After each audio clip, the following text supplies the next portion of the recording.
just either keep drinking or stop drinking and go to bed.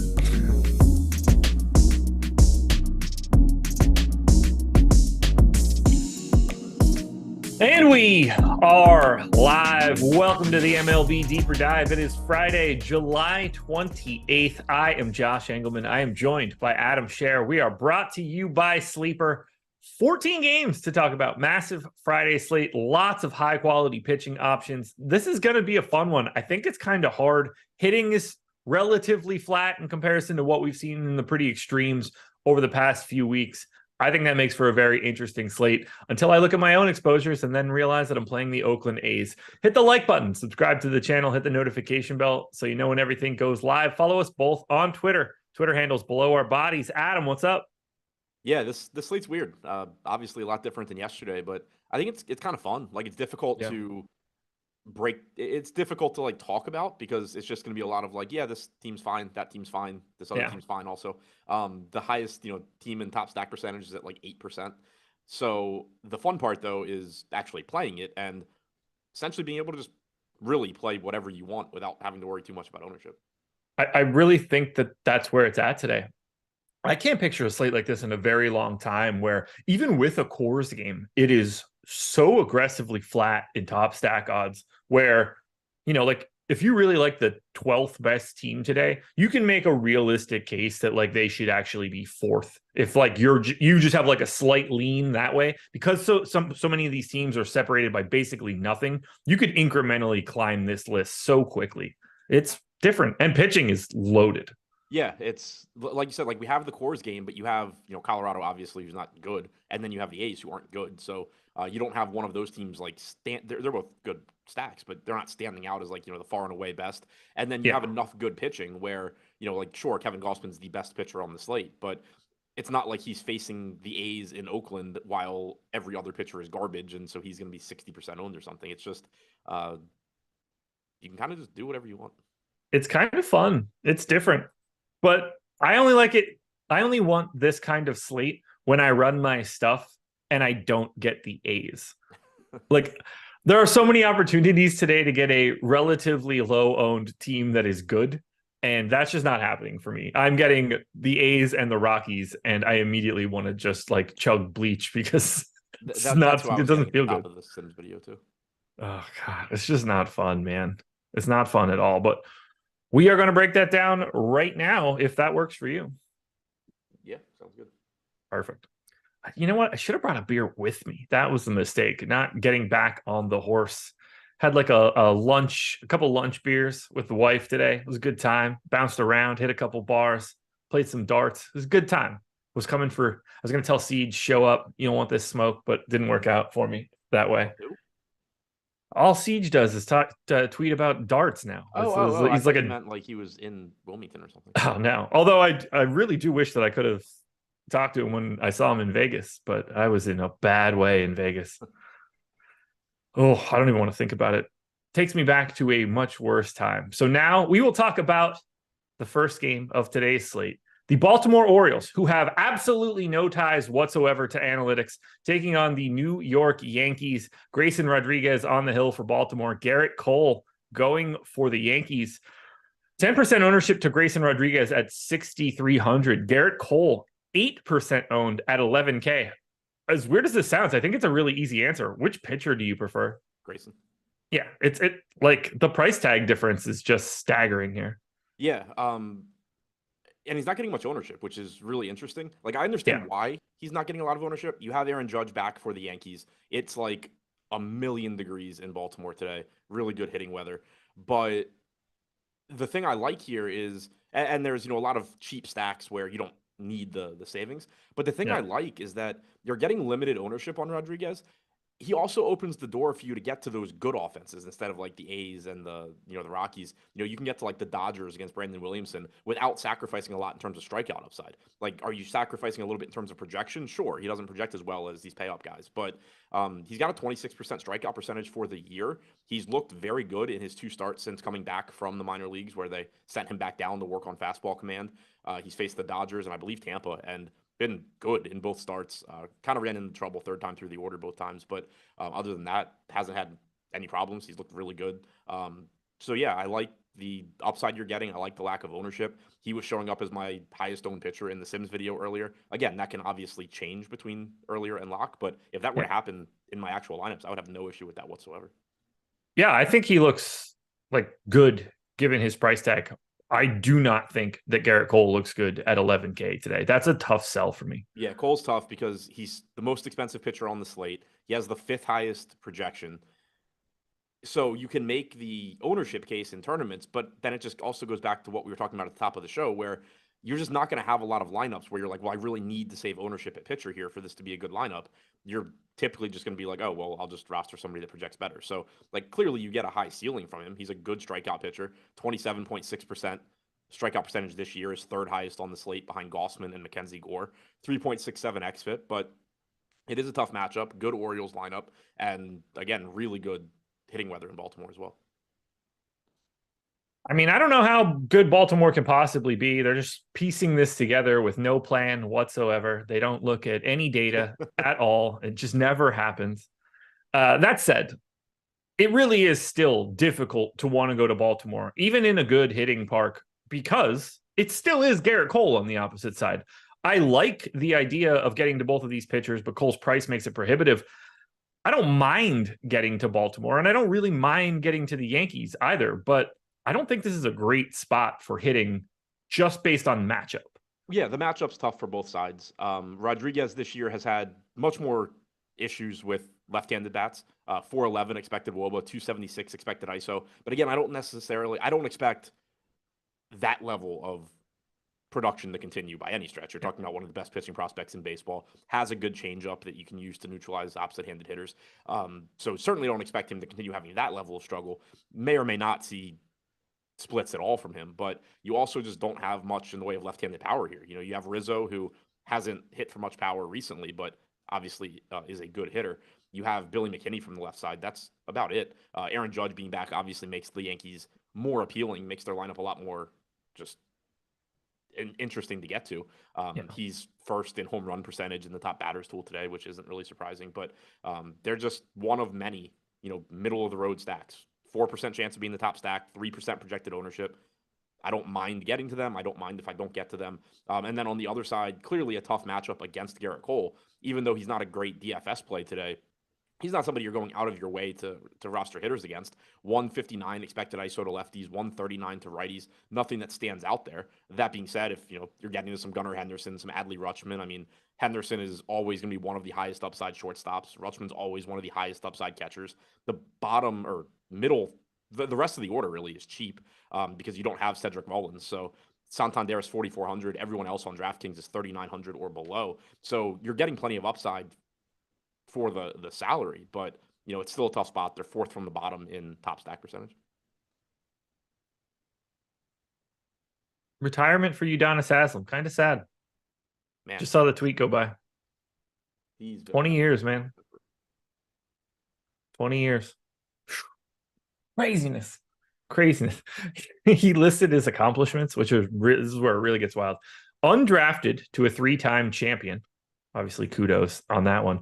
All rookie second team, which is not something that I would have expected him to list. Right. And then immediately to teammate of the year and oldest player to play in an NBA finals game. All-time leading rebounder for the Heat, but all rookie second team. Didn't think he'd get to that one. Not sure that I would have been part of the list. So clearly somebody else was pulling off his accolades before they wrote that one up.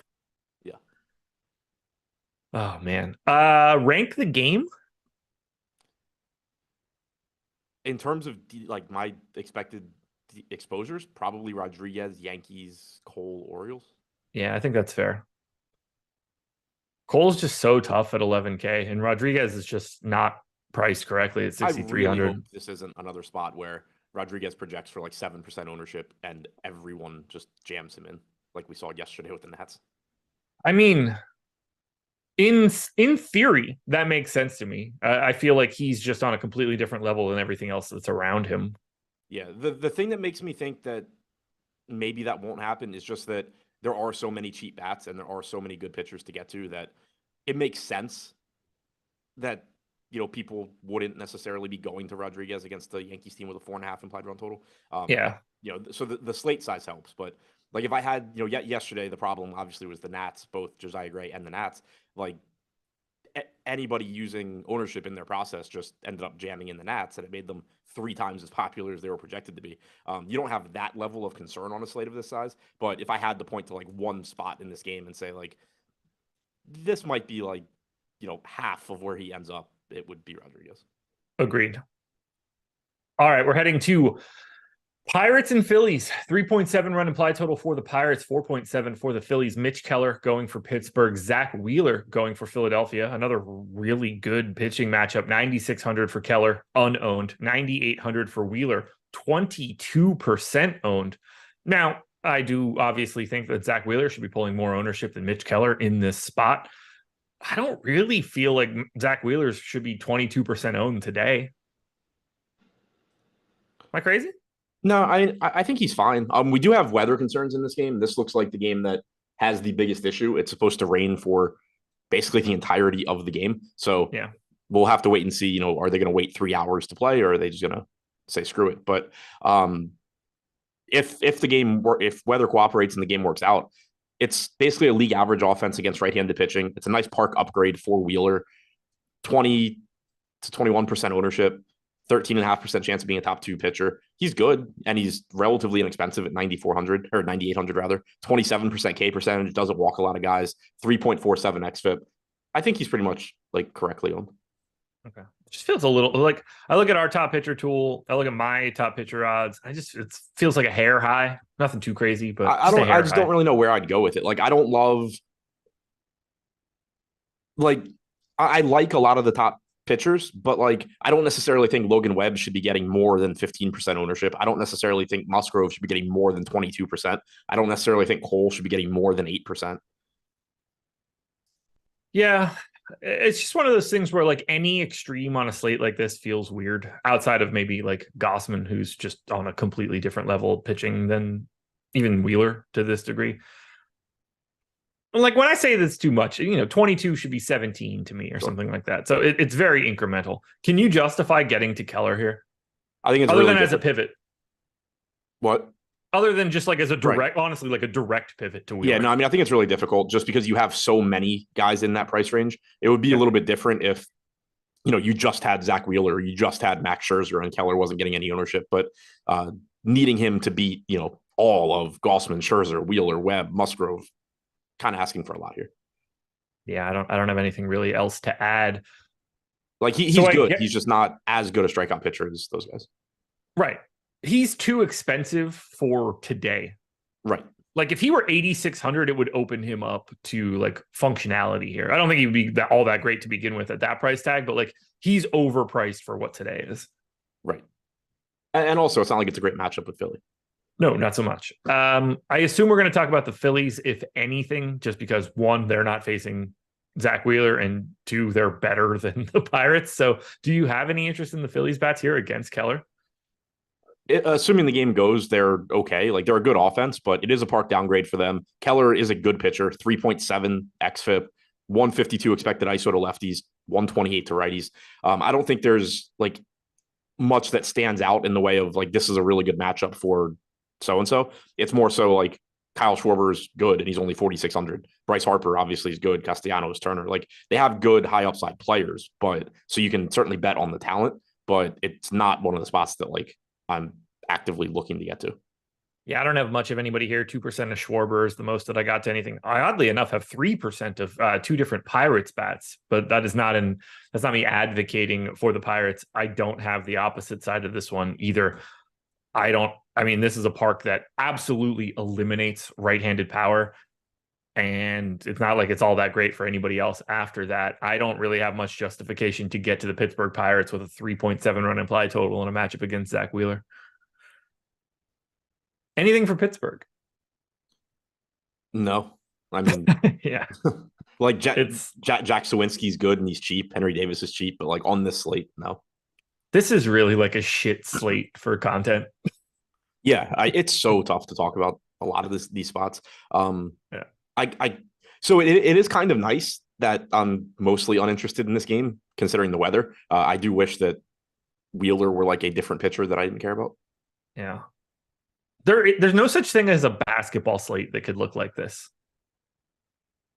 Wait, what? There's no like flat ownership basketball slate where it's just like, I don't really have much to talk about.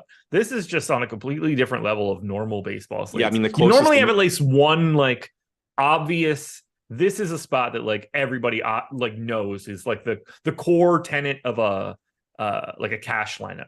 Right, yeah, because I mean, the like closest thing I guess you would get in basketball is like, first game of the season when nobody's hurt or something. But yeah, but even then, like because basketball is so much more projectable, there's going to just be values. Whereas with baseball, like you talk about hitters, like to some anybody that hits a home run is a good value.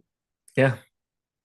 Yeah, unless somebody gets the literal misprice where it's like, oh, so and so is $400 today or something. Yeah, or like that's just not possible. Right. Like even I mean, when Fernando Tatis was 2K, like clearly he's the best value, but he also clearly can just score 0. Yep. Rank the game should be pretty easy for the first piece. Yeah. Wheeler, clearly. Phillies, I don't care. That'll work for me. Now, we do have an actual pitcher to talk about here. The Blue Jays are taking on the Angels. 4.8 run implied total for the Jays, 3.6 for the Angels.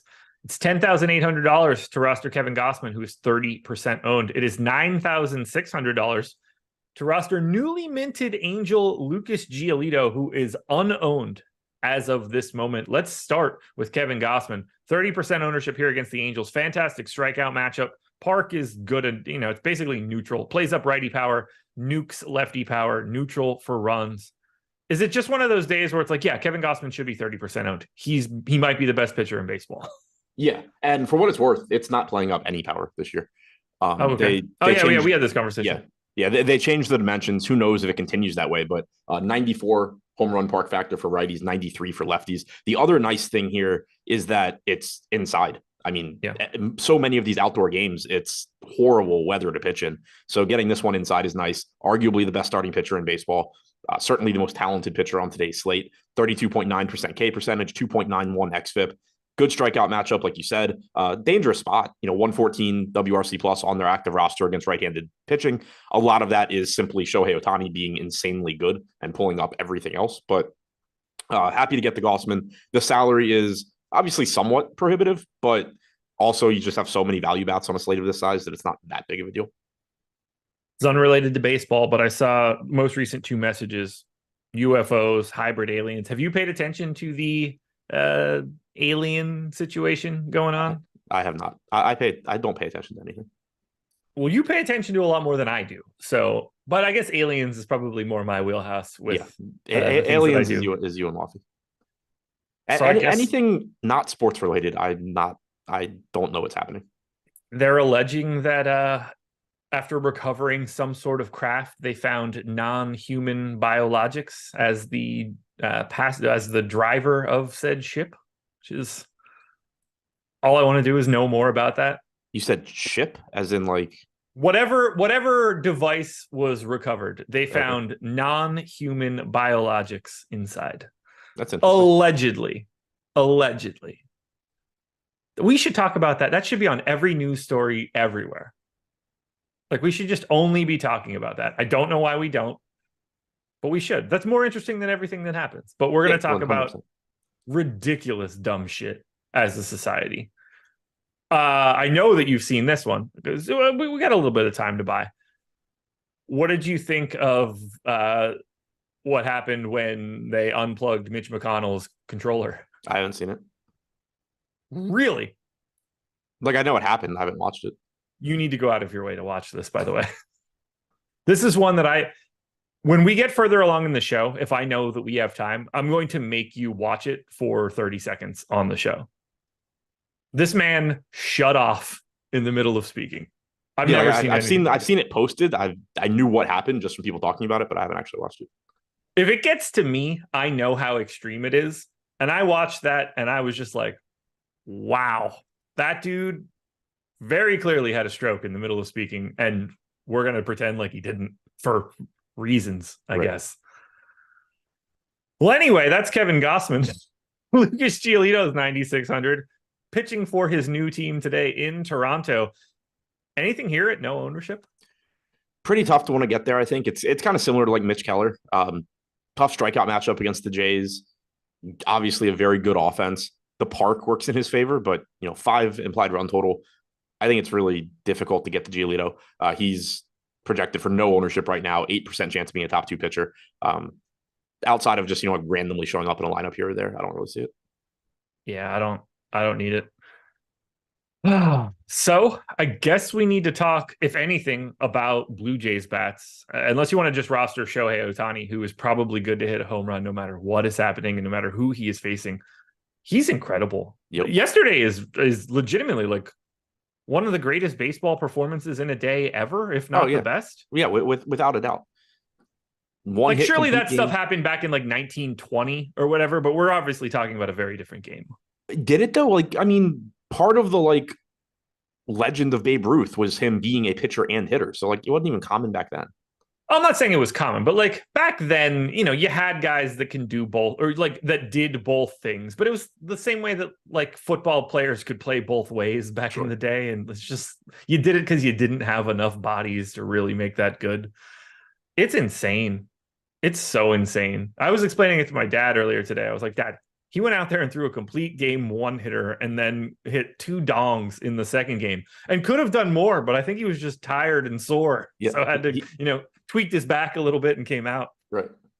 But obviously not enough to not play the next day, probably. I assume he's in the lineup today. I don't know if we have an official lineup. I assume we do. It's 7:07. He's sitting second. So didn't really injure himself. Right. Just had a long day. Amazing. Amazing. As far as the matchup goes, I think it is worth noting Gausman has allowed a 208 expected ISO to lefties this year. He's good overall, 29.5% K percentage, 313 expected WOBA, but he has been prone to left-handed power. And obviously you have Ohtani. You also have Mickey Moniak, Moustakas, Matt Dice, Trey Cabbage, Rengifo, all hitting from the left side. The only guy you're truly scared of there is Ohtani. And then, Moniak's having a solid year as well. But it is worth noting, I guess, that, predominantly left-handed lineup here against Gausman, which has been his weaker side. All right, I'm about to ask you one more question about Ohtani based on something that I just saw in chat.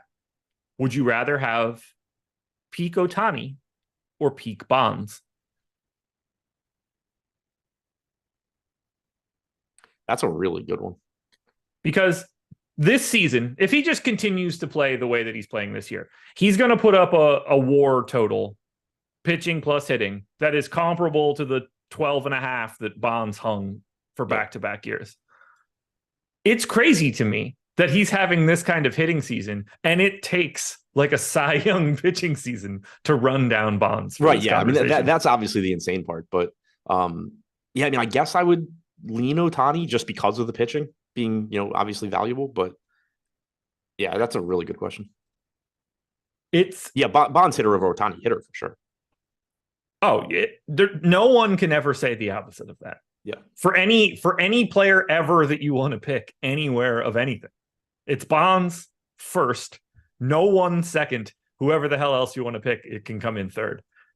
But yeah, Bonds went 12.5 WAR in 2001, 12.7 in 2002. Right now, Ohtani is projected for. He has 2 wins above replacement pitching, projected for another 1.5. So that's 3.5. He has 5 hitting, plus basically another 1.5. So that's 3.5 and 6.5. We're getting up to 10 and change. Skew it a little bit more. It's crazy. It's still Bonds. Yeah, it's insane. I don't know how to explain that to people. That it's hard because there's no comparison. Right. It's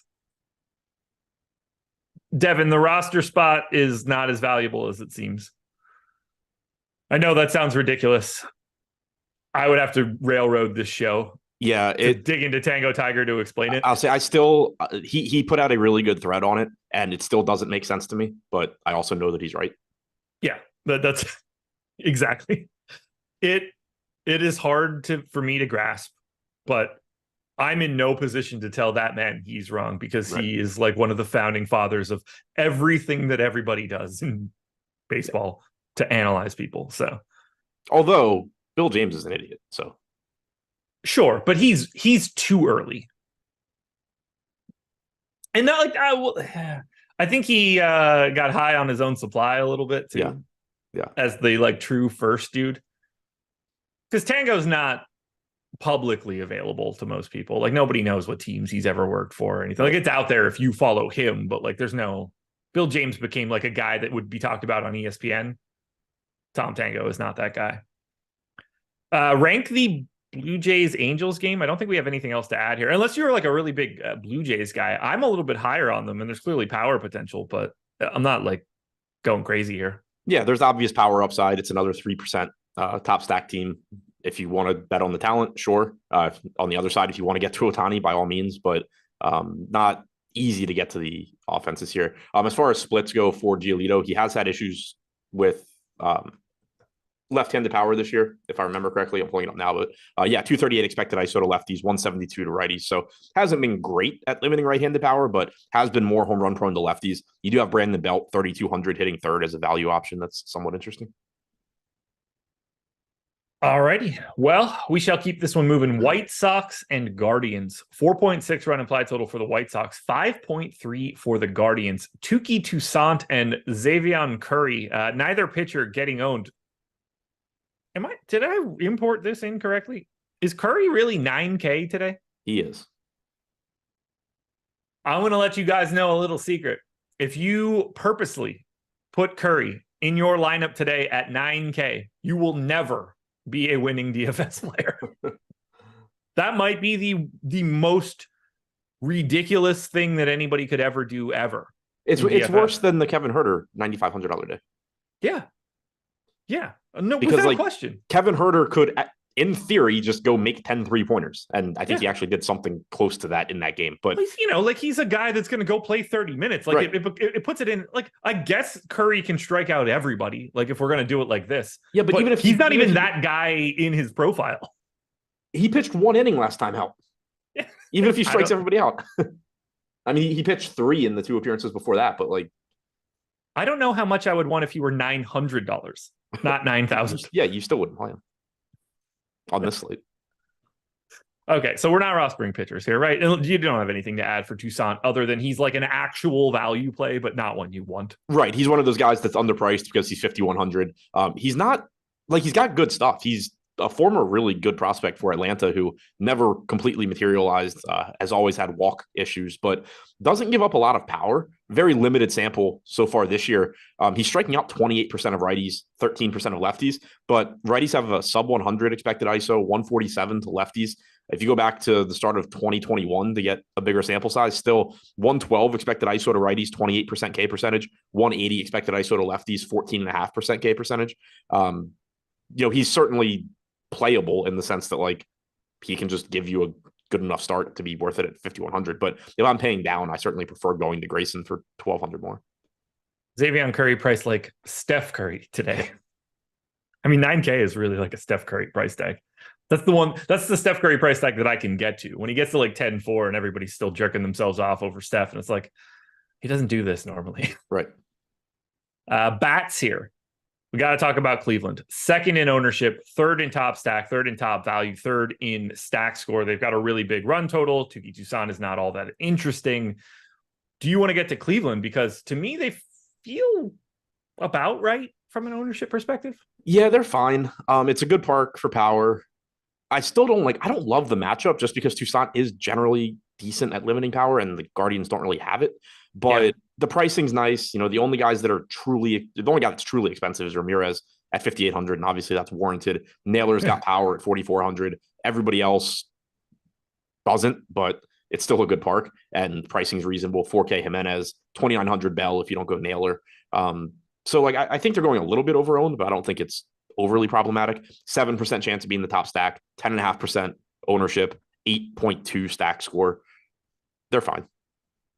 I don't know what boner was in chat this morning for the strategy show, but I watched for about 5 minutes and somebody was in there saying that Jose Ramirez stinks. So that was a real interesting one. I mean, like, he's having a worse year than usual and he's still having a good year.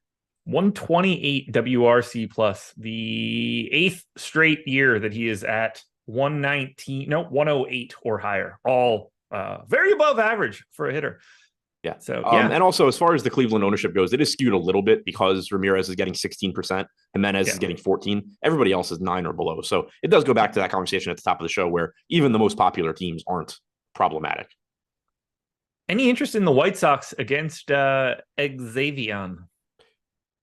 Kind of. I mean, it's a bullpen game, which isn't that appealing, but it is a good park. 3% chance of being the top stack.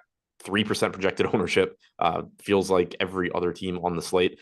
You do have obvious power upside in the middle of the order with Robert Jimenez, Berger. You have Gavin Sheets in there with MPE, and he's cheap. Benintendi's going to project as a good value, even though he doesn't have a ton of power. So I do like this game offensively. Oh, Seymour Cake in here. That was me saying Jose Ramirez is trash. Well, thanks for coming back to let everybody know you're dumb. 231 expected ISO to righties, or sorry, 249 expected ISO to righties for Curry this year, for whatever that's worth. Okay. Anything else you want to add here? Long, but no, he is not. But at 9K, he should be fairly cost efficient. Yeah. No, nothing else to add. It's offenses for me. Rank the game. Cleveland, White Sox, Toussaint. Anything else, Curry? Well, schedule for the rest of the day, pretty simple. We've got MLB Live Before Lock coming up at 6 p.m., and that's going to be it for live content for today. We're going to lead you into the weekend. 550 people here, 83 likes. If you can hit that thumbs up, run that number up a little bit higher. Let's get up over that 100 mark. We do need to talk about BetMGM. And guys, I'm going to be brief here because you guys hear me do this one constantly. And I don't have much else to add. So I'm going to paint this picture for you guys as best as I possibly can. This is the best deal that you're going to get on the sports betting side. You get 1 month of Stochastic Plus Platinum for free if you sign up using the link in the description of this video. You also get up to $1,000 back in bet credits. It's all based on your first bet. You can put up to $1,000 on it. If it wins, you move forward with whatever's in your account. That is your bankroll. If it loses, you get that amount back in bet credits. This is an absolute no-brainer to start yourself off sports betting. If you're in a legal sports betting state, I will be soon enough. I hope this still exists then. Sign up using the link in the description.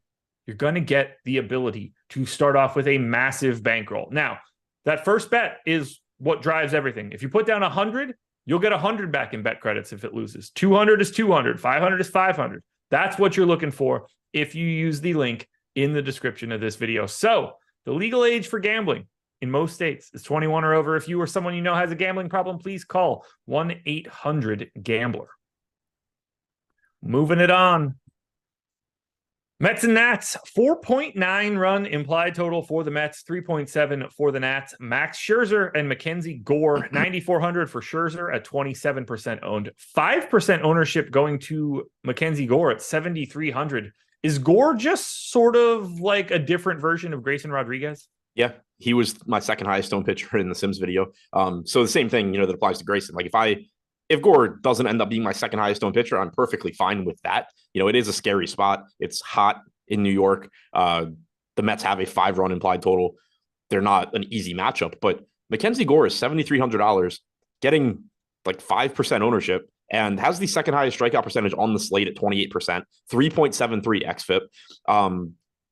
There's, again, he doesn't project as well as a lot of other pitchers, but he's also less expensive, not popular, and the upside's at least there from a strikeout standpoint. So if you do need to save money at pitcher, you're at least not putting yourself in a situation where it's like, man, there's all these, aces on tonight's slate, and I'm rostering some guy that strikes out 16% of hitters. Like Gore can still go out there and rack up Ks. Yep, absolutely. Just some interesting price tag in comparison to everybody else. What about Scherzer? 9,400. Add him to the list of these 9K pitchers that exist, but 27% owned comparably to Zach Wheeler. Feels like a comparable spot. What do you want to do with Max? I think he looks good. It's not a good strikeout matchup against the Nats. Second lowest strikeout percentage against right-handed pitching on their active roster this year, but also an 89 WRC plus. They've been solid recently. CJ Abrams has caught fire since moving to the top of the lineup. Obviously, I don't expect it to continue at the stretch that it has. I think people are getting a little bit carried away thinking that he just suddenly is great. But, he is a talented prospect. Him improving isn't crazy. Thomas is having a good year. We've talked about that. He's fine. He's not as good as he has been this year. Hubert Ruiz is fine for a catcher, but 3.5 implied run total for the Nats, 27% strikeout percentage for Scherzer this year, 4.13 xFIP's a bit higher than the guys priced around him, but certainly gives you strikeout upside. I don't have any real issue with him getting 27% ownership. Yeah, same. Like it's probably a little bit high, but nothing that I'm overly concerned about. All right, well, then let's talk about Mets bats, I guess. 11th in top stack, 9th in top value, 9th in ownership.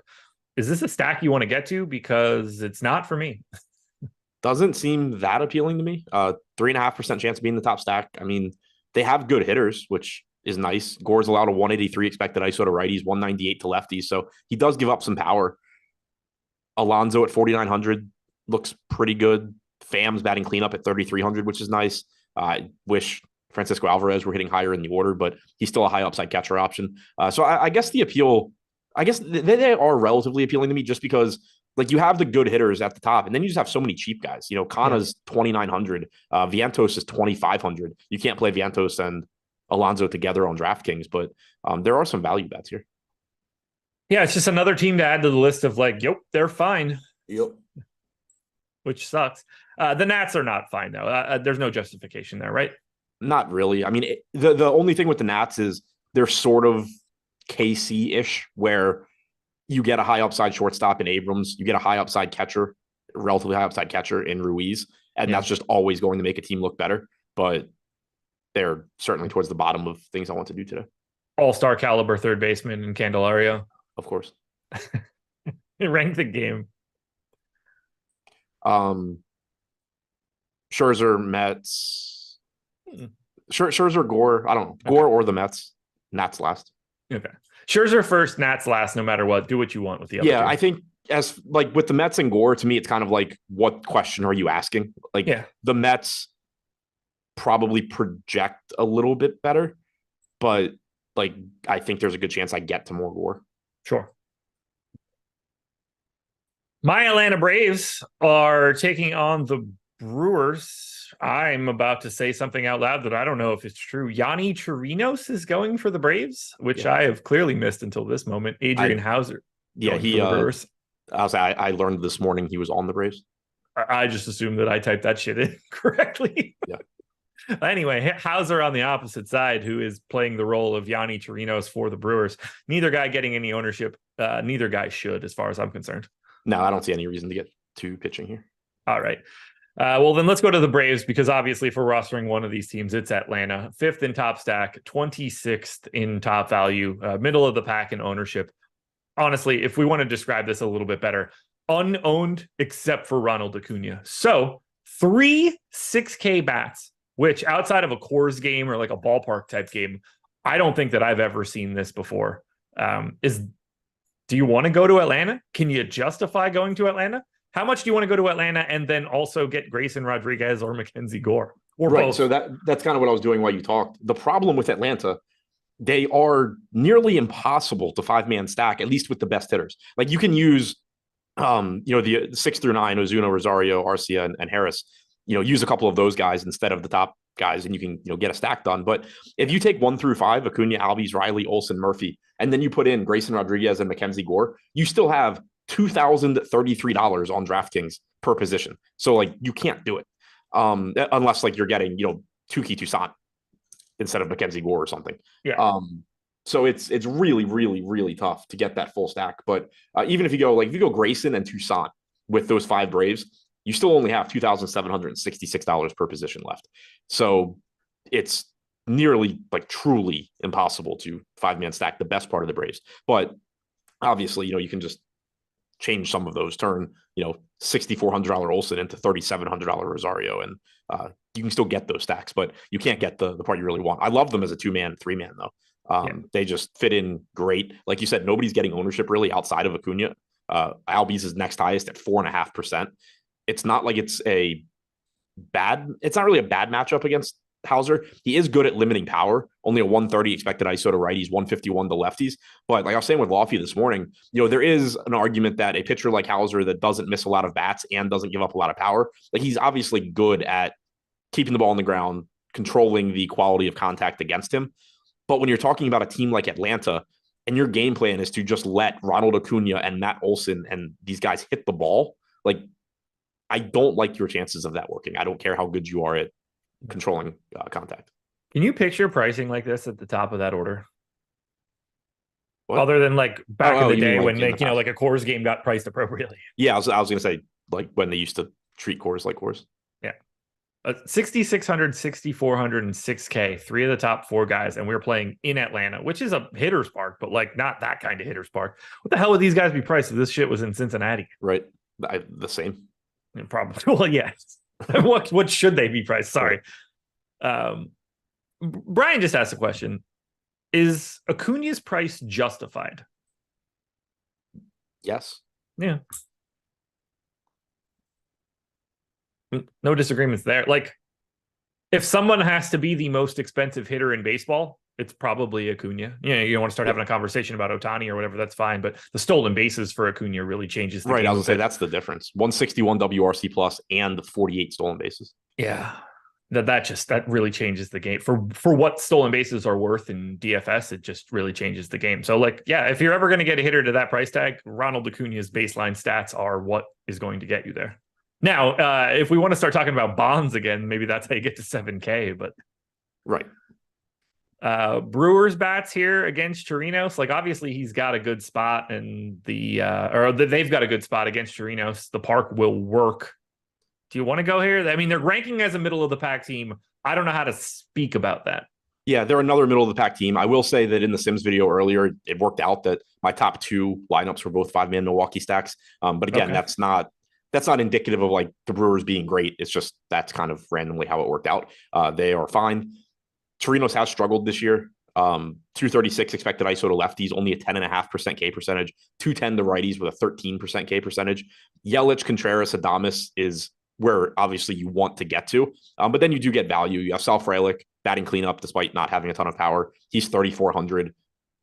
Everybody else is 3,100 or less. So they are a good value stack. You can certainly get good pitching and, a nice mini stack with them. Would probably be pretty easy to pair Atlanta with them, especially if you're not playing all 3 of Yelich, Contreras, Adames. Julio G just hit us with the super chat. What's the best method in FC if you only want certain teams in stacks and not as one-offs? I mean, the only certain teams as stacks thing is easy. You just unselect the stacks that you do not want. I don't believe you can limit one-offs. Yeah, I was trying to think. I mean, I've never tried or never wanted to do this, so I'm not sure. I'm sure there are like some advanced group.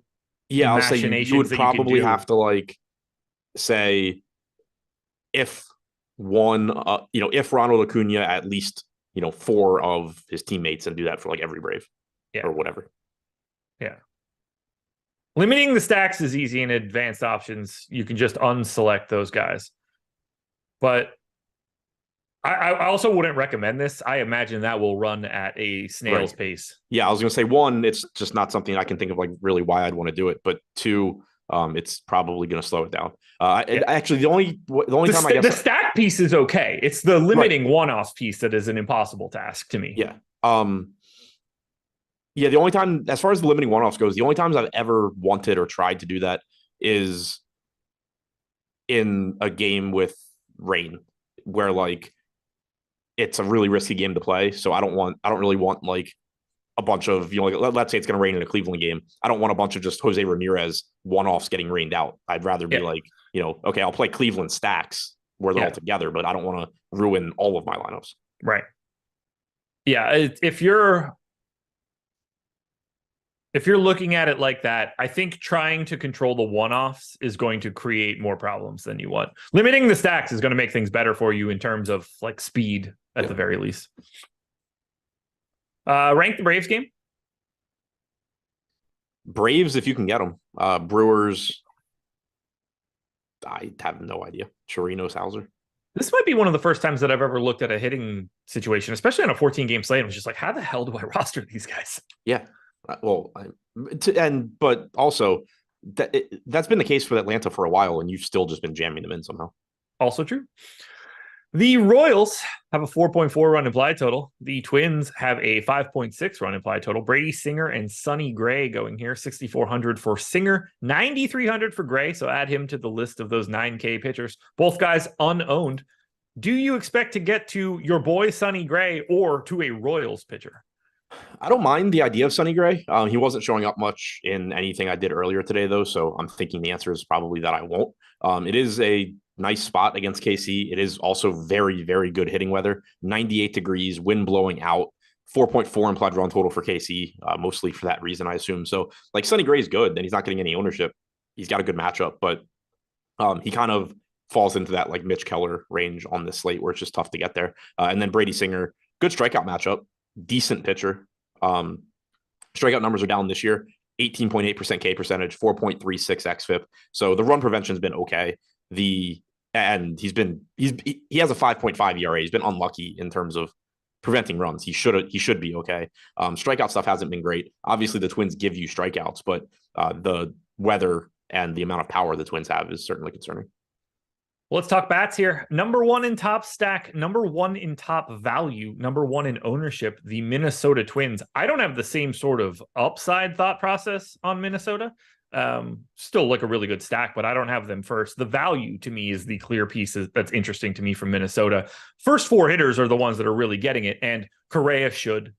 Julien should because of his price and his spot in the order. Kirilloff looks good as a lefty righty for 2,700, and then Kepler for 2,800. This is a price thing to me, not a top stack thing to me. It's both to me. I mean, they have power. They have cheap bats. Jorge Polanco's back, so that strengthens the lineup. It does create a problem on DraftKings where Julien and Polanco are the same position, so you can't stack 1 through 5 on DraftKings of Minnesota. Yeah, or 2 through 5. Sure. But, it just gives you another good hitter. Wallner's got power. Gallo, has power. He's facing a pitcher that doesn't get a lot of strikeouts. It's great hitting conditions.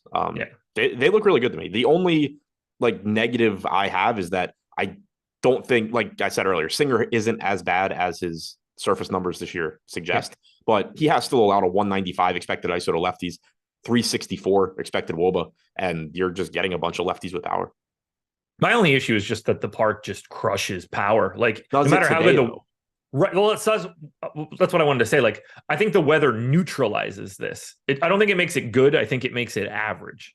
We're taking an 81 park factor to righties and an 80 to lefties.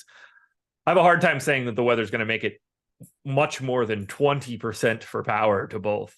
This year, it's a 100 home run park factor for righties. Interesting. Okay. For lefties, it is. Do you know if they made any changes? Not off the top of my head. Okay. Lefties. We should unrelated. Put a pin in this in your brain. We should probably think about that before each season starts and notate that. Yeah, I'll say I typically think it's in my I notice it and then remember it at some point. 72 home run park factor for lefties, so it has been awful there. Okay. Yeah. And I want to be clear. I have the Twins 8th in top stack, but in a giant bunch at 4.6%. They're number 2 for me in top value. I don't think it's crazy at all to be getting to Minnesota, but I see them very clearly as the top value team. I don't necessarily see them as the top stack team because I don't think it's as interesting, but still great. This is, to me, this is as good as you're going to get to, but at 12% aggregate ownership, I'm really curious what the rest of the ownership ends up really looking like because it's so concentrated in that top 4. Yeah, because the prices are stupid, like 2,700 and 2,800 for a first baseman and an outfielder.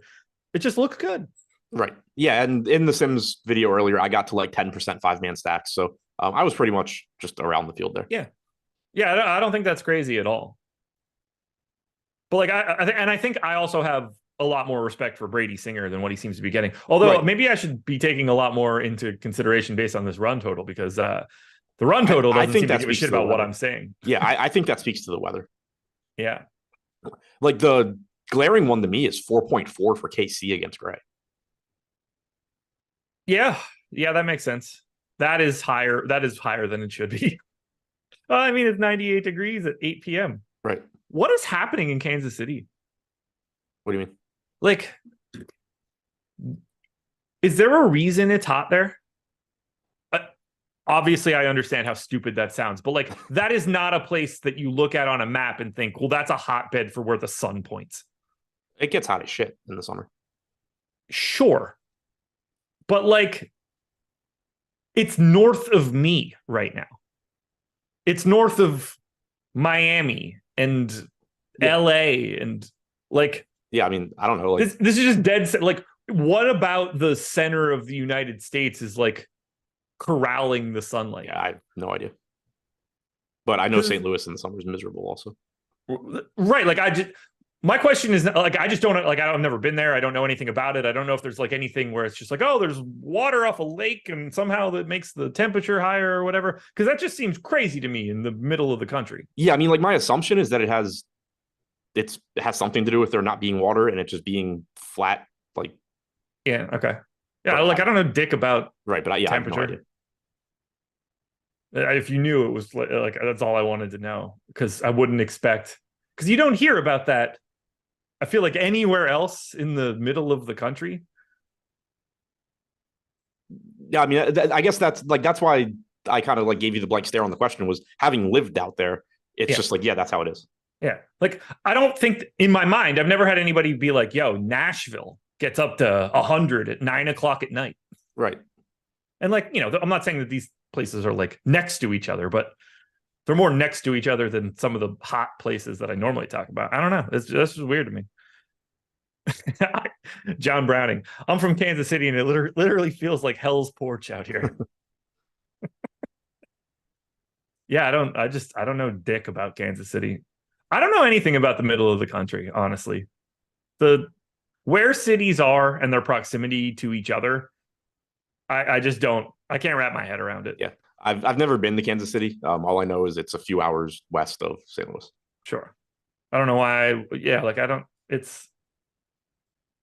yeah, and they're on a straight line next to each other. What's the temperature in St. Louis today? Like 100. Okay, so that's 99. Kansas City's 98. What else is on like that line of? I mean, it's also like latitude. It's also something like that in Baltimore today. And so they're all on that like same line of the earth. And we're cutting that through like the middle of Spain. Okay. Making a little bit more sense if you like look at a map and take a lap around the entire planet. I don't know. I don't know shit about it. Anyway, rank the game. Yeah, I mean the real feel in Baltimore right now is 100. Let's see what mine is. 92 Twins, for me right now. Twins, Royals, I guess Gray and then Singer. Probably Singer and then Gray just because of the salary, I guess. I don't know. I'm not getting either pitcher, I don't think. Lots of people letting us know what's going on weather-wise. Should just message the boss man, Alex Baker. Be like, hey, man, can you explain how temperature works in the middle of the country? I mean, you remember Chicago when we were there? Well, it was hot for a day. I didn't feel like Chicago was hot. I felt like it was hot every time I entered a building. No, I felt like all of the buildings were garbage pieces of shit. Yeah, I didn't think that Chicago was as a city wasn't treating me any different as when I just like walk around normally. It was that I could never get cool. Yeah, but like it was hot. It's like it was normal. Like it felt normal because it's also hot in North Carolina in the summer and it's hot in Maryland in the summer. Yeah, but like I agree that it was hot, but I wasn't hot because we were like out doing shit. Or even just like when you and I went to oh wait, no, that was Houston, never mind. Or Dallas. I was like, oh, when we went to Topgolf, but that wasn't the same place. Yeah.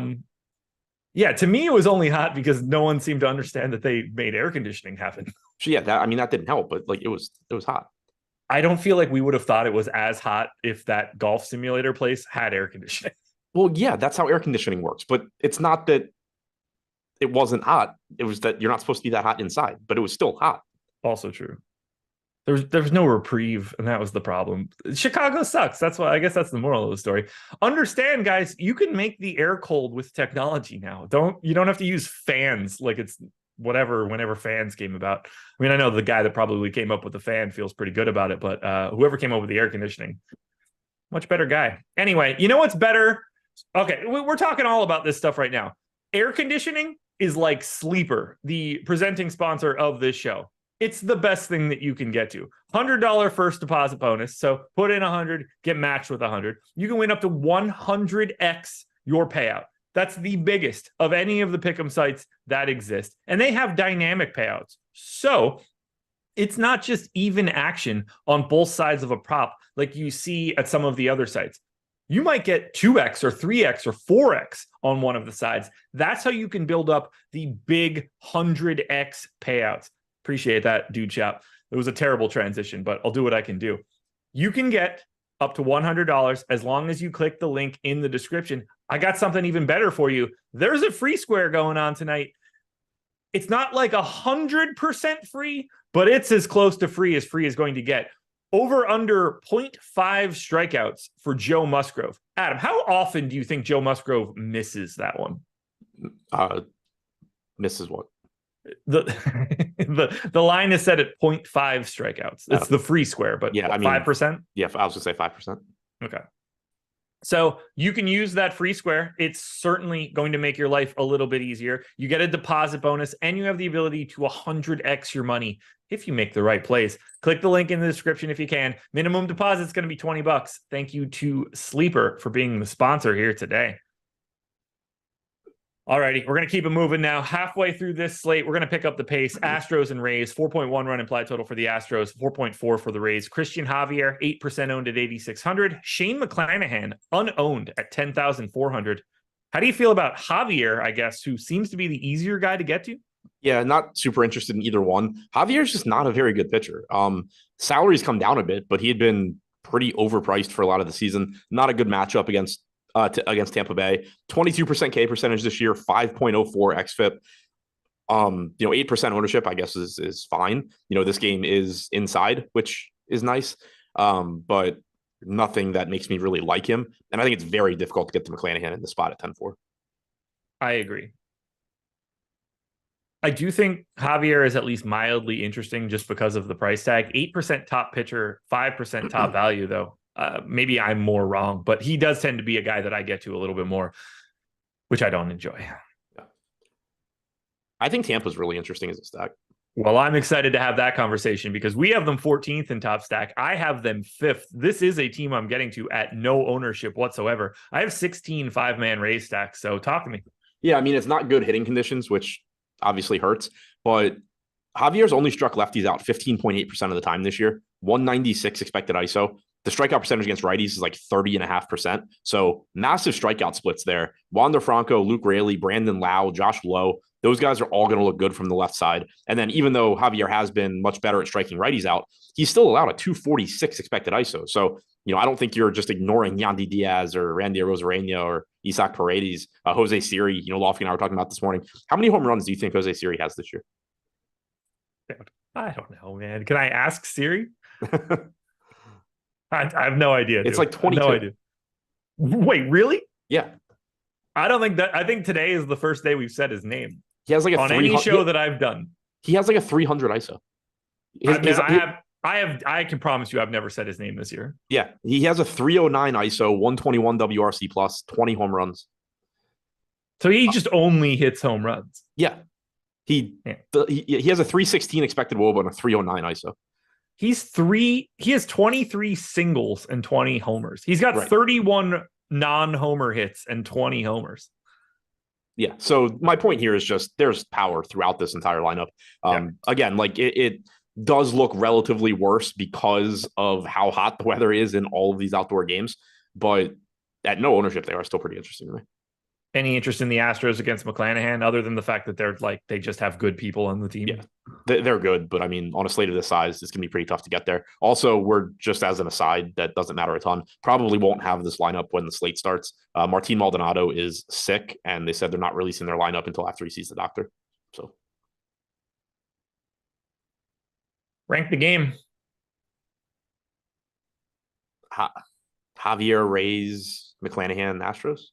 I love that this starts with Javier sucks. By the way, he's the option here. Yeah, it's still pricing, but sure. I think you could make the case for Tampa over Javier. I don't feel strongly. Cards and Cubs. Do we have a line here yet? I've been making it up the entire day, but we didn't have it before the show started. We do have a confirmed starting pitcher for the Cubs now, so we're moving in the right direction. So whatever I estimated is about right. Yeah, the total's 9.5. Cardinals minus 144 favorites. Okay, I had it 4.8 and 4 for the Cubs. So my estimation earlier was at least in the ballpark. Yeah. Get it? Jordan Montgomery going for the Cardinals. Hayden Wesneski going for the Cubbies. 6% ownership to Montgomery. Probably no ownership to Wesneski because obviously. Do you want any Jordan Montgomery here? 8,100 is an interesting price tag. Yeah, it's a reasonable price tag. He's getting 6% ownership. I don't have any like strong takes on that. It's another game with horrible pitching weather. It's like 100 degrees, winds blowing out. Montgomery's a pretty good pitcher, 22% strikeout percentage this year, 3.95 xFIP. Okay spot against the Cubs. Nothing special there. 4.1 implied run total. He'll probably just, I assume I'll just be like around the field on Montgomery. I don't see a reason to be getting to a $7,100 Wesneski. Well, then let's talk Cubs bats, I guess. 9th in top stack, 13th in value, 8th in ownership. Well, actually, Cubs bats and Cards bats are equally owned the last time that I ran the top stack. I'm going to grab all the new ones when you start talking here. But do you have a preference between the teams? I prefer St. Louis. Right now, the top stacks tool is still messed up because we have Drew Smyly in. The Cardinals have a nearly 5 implied run total. Wesneski's not great at limiting power. 160 expected ISO to righties this year. 311 to lefties. Since the start of last season, 239 to lefties, 136 to righties. You have Nootbaar leading off at 3,700. Gorman's batting third at 4,300. Those two are the only two lefties. But obviously, even though you would prefer there be more left-handed power, Goldschmidt, Arenado, Contreras is back in the lineup. O'Neill, Walker. These guys have plenty of power. What about the Cubs side? They're okay. Good hitting conditions, not as good a matchup against Montgomery. He's allowed basically no power to lefties this year. He has allowed a 174 expected ISO to righties. Seiya Suzuki's having a relatively disappointing season, but he's only 3,100. Happ's only 3,300. Swanson is obviously good. Horner gives you some power and stolen base upside. I prefer the Cardinals, but I don't have any issue with the Cubs either. I just retweeted this. Circling back to Haslam, they posted the chart of his DP is plus minus from Darko's projection system for his entire career. He's been a -4 since 2014. It's like a line at the absolute bottom of any range that you've ever seen. His rolling total never got above league average. And in 2012, he basically just like fell off a cliff and became nothing. And he had like a 10-year career past that, just hanging out for Miami. Yeah, just coaching. I just don't. It seems so weird. Like, why is that better than actually making him a coach? I don't know what I've ever been missing there. I don't know why he continued to be a player. I don't know how that works. Rank the Cubs-Cardinals game. Cardinals, Cubs, Montgomery, Wesneski. All right. Easy enough. Let's go to Oakland. Let's go to Coors. This is the one that everybody wants to hear about. 5.7 run implied total for the Rockies, 5.3 for the A's. Kyle Freeland and JP Sears, 2 lefties on the hill, 2 unowned lefties. Can you justify going to the pitchers? The price tags work, and both of these teams do suck. The price tags work. I still don't really see doing it. I would still just rather take Grayson Rodriguez if the weather there cooperates. The weather does look worse in Baltimore now, but it's a tough sell. Like, I think I'd rather play Brady Singer at that price tag. So yeah, neither offense is good, but still difficult to get to the pitching. I feel like Sears is a little interesting. Like, he at least has strikeout stuff, which is nice. Kyle Freeland is okay sometimes at limiting production, but doesn't strike guys out. Sears at least does have a 22% K percentage for the year, 23% K percentage against righties, but still, I don't play pitchers in Coors generally. I know you do. Sometimes I do. It's never when I expect it. That's the problem. I don't have either of these guys, so there's no justification for me here today. Which team do you prefer? I was getting the more Rockies earlier just because they were lower owned. I think the A's should be the more popular team just because they're cheaper. They're third in top stack percentage. Rockies are 4th, but you're getting 9% aggregate ownership to Oakland, 6% to Colorado. Colorado just a little bit more expensive, but I don't think that's a huge issue on this slate. It's not like they are extremely expensive. They're just more expensive than Oakland. Right-handed power has been a problem. Well, power in general has been a problem for Sears. 232 expected ISO to righties, 188 to lefties. CJ Cron looks like the best hitter from Colorado. He's batting 5th, but Grichuk batting 4th is fine. Those are the two, I guess, that probably stand out the most. But you get a catcher hitting 6th in Diaz. You get a shortstop hitting 2nd. in Tovar. McMahon, lefty, but he's actually been a good hitter overall this year. So the Rockies, 5.8 implied run total, not getting as much ownership. I like getting to them. I like getting to the Oakland side too. They're cheap. They're in cores. Perfectly fine matchup against Freeland. 5.26 xFIP this year. Only a 14% K percentage. Brent Rooker stands out as the best hitting option from Oakland. 3,800 on DraftKings. Has a lot of power, like a 124 WRC plus overall this year. So he's like legitimately good and cheap against Freeland and cores. The rest of the team is just sort of there. I don't think there's anything else to really single out, but they still look like a good stack.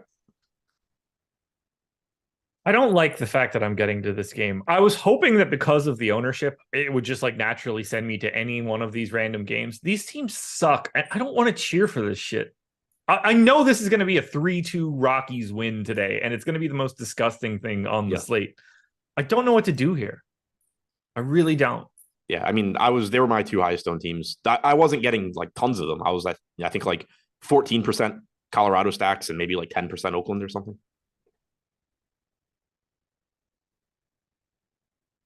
Who's the best hitter in this game? Brent Rooker. Yeah. Only 15% owned at 3,800. Yeah. I mean, I think it's either him or Crone, but he's cheaper. Yeah. Oh, yeah. I mean, it's got to be. I think it's Rooker, even if they had the same price. I think then it's close. Rank the game? I'll go Oakland first. Again, this is one of those like kind of like what's the question? I'll go Oakland first because they're the better value team. Like they should be the higher owned of the two. Colorado second, Sears third, Freeland fourth. The MLB Sims tool might be a little costly. I'm not going to lie. I can't because it's going to cost you 180 bones a month. However, it is our brand new tool. We've had the MLB version out for about 2 months now. PGA version is out there. NBA will be around again once we get back to the NBA season. NFL is coming quickly. If you want to check it out now for the MLB season, I highly recommend you do it. This is changing lineup building for you in a gigantic way. If you've got the funds, you at least want to come and check this out because you're going to generate 2,000 lineups. That's a lot. But this tool is going to help you narrow that down in a way that you never had before because now those lineups are going to get simulated over and over and over again. And you're going to see the results of those simulations in data that you didn't have before. You want to know individual players' expected ROI, guys that are values that you didn't see coming. This tool is going to show you that. You can see the expected ROI on your stacks, 3-mans and 4-mans and 5-mans for all of the teams. Find out what's being underrepresented. And then every single lineup that you create is going to have expected ROI data on it. So you can very quickly narrow down a list of lineups that you just didn't have this functionality before. You'll figure out the best stacks, the players, the lineup construction, all of it. This is the new, guys. You want to check it out. Link in the description. As I said, it's going to be $180 a month. I know that sounds big. You pick up some crazy GPP win, take the Sims for a spin for a month if you can. If you just have this money, check it out. You want to be here now. And my recommendation, check out what we have for the MLB season. We know how much more popular the NFL is in comparison to baseball. A lot of people are going to step in during the NFL season.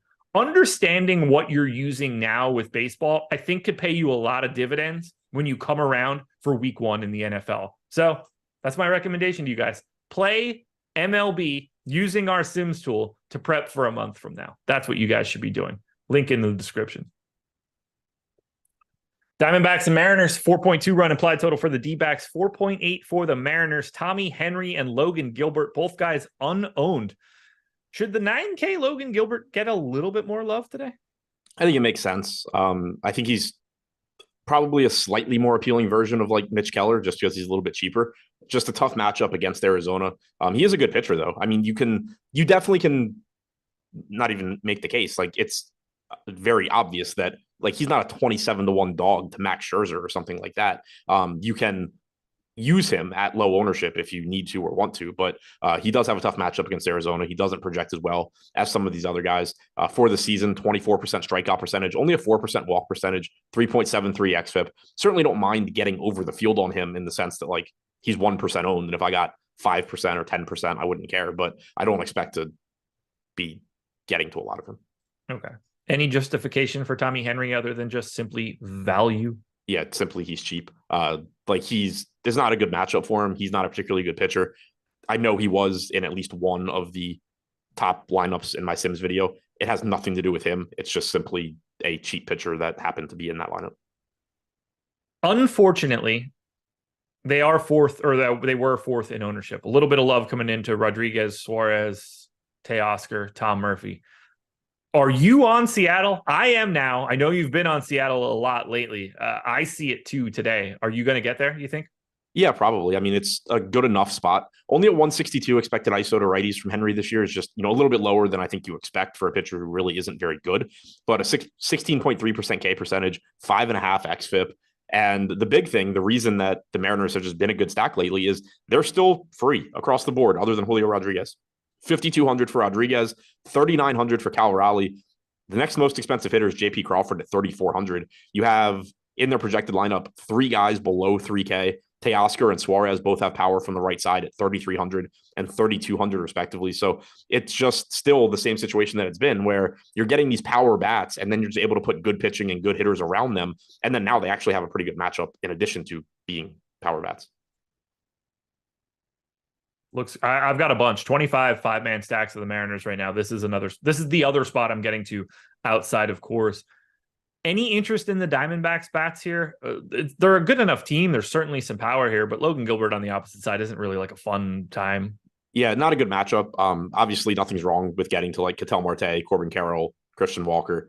You do have a very cheap 5-hitter in Dominic Canzone, but not a spot that I'm really excited to get to. 4.5 run implied total for the Pods, 3.8 for the Rangers, Joe Musgrove and Dane Dunning. You are probably not rostering Dane Dunning at 6K, although add him to the list of guys that are cheap if you want to, but Padres are really good. 22% ownership coming into Musgrove. Doesn't grade out very well in our tools. Do you like Musgrove today at 22% ownership? So yes, but also it scares me. You're getting one of the better pitching setups on the slate. You're in San Diego, which is one of the best pitchers parks in baseball. It's 70 degrees or 75 degrees because it's San Diego, and that's what the weather is every day. So compared to so many other spots on this slate, that does stand out. You don't have Corey Seager for the Rangers, so that helps. You don't have Jonah Heim, so that helps. Musgrove's a good pitcher, 24.5% strikeout percentage, 3.7 xFIP. Price is reasonable. I think he's a good play. It's just, you are facing Texas. It is a very scary spot. You like the Texas bats at all? The same way that I like, the Houston bats. Fair. Just like, I probably won't really get to them, but they're talented. I would certainly like Texas more if they had Seager and Heim. Do you like the Padres bats against Dunning? Yeah, Padres are pretty interesting to me. Again, the hitting conditions suck, and that does drive them down a bit.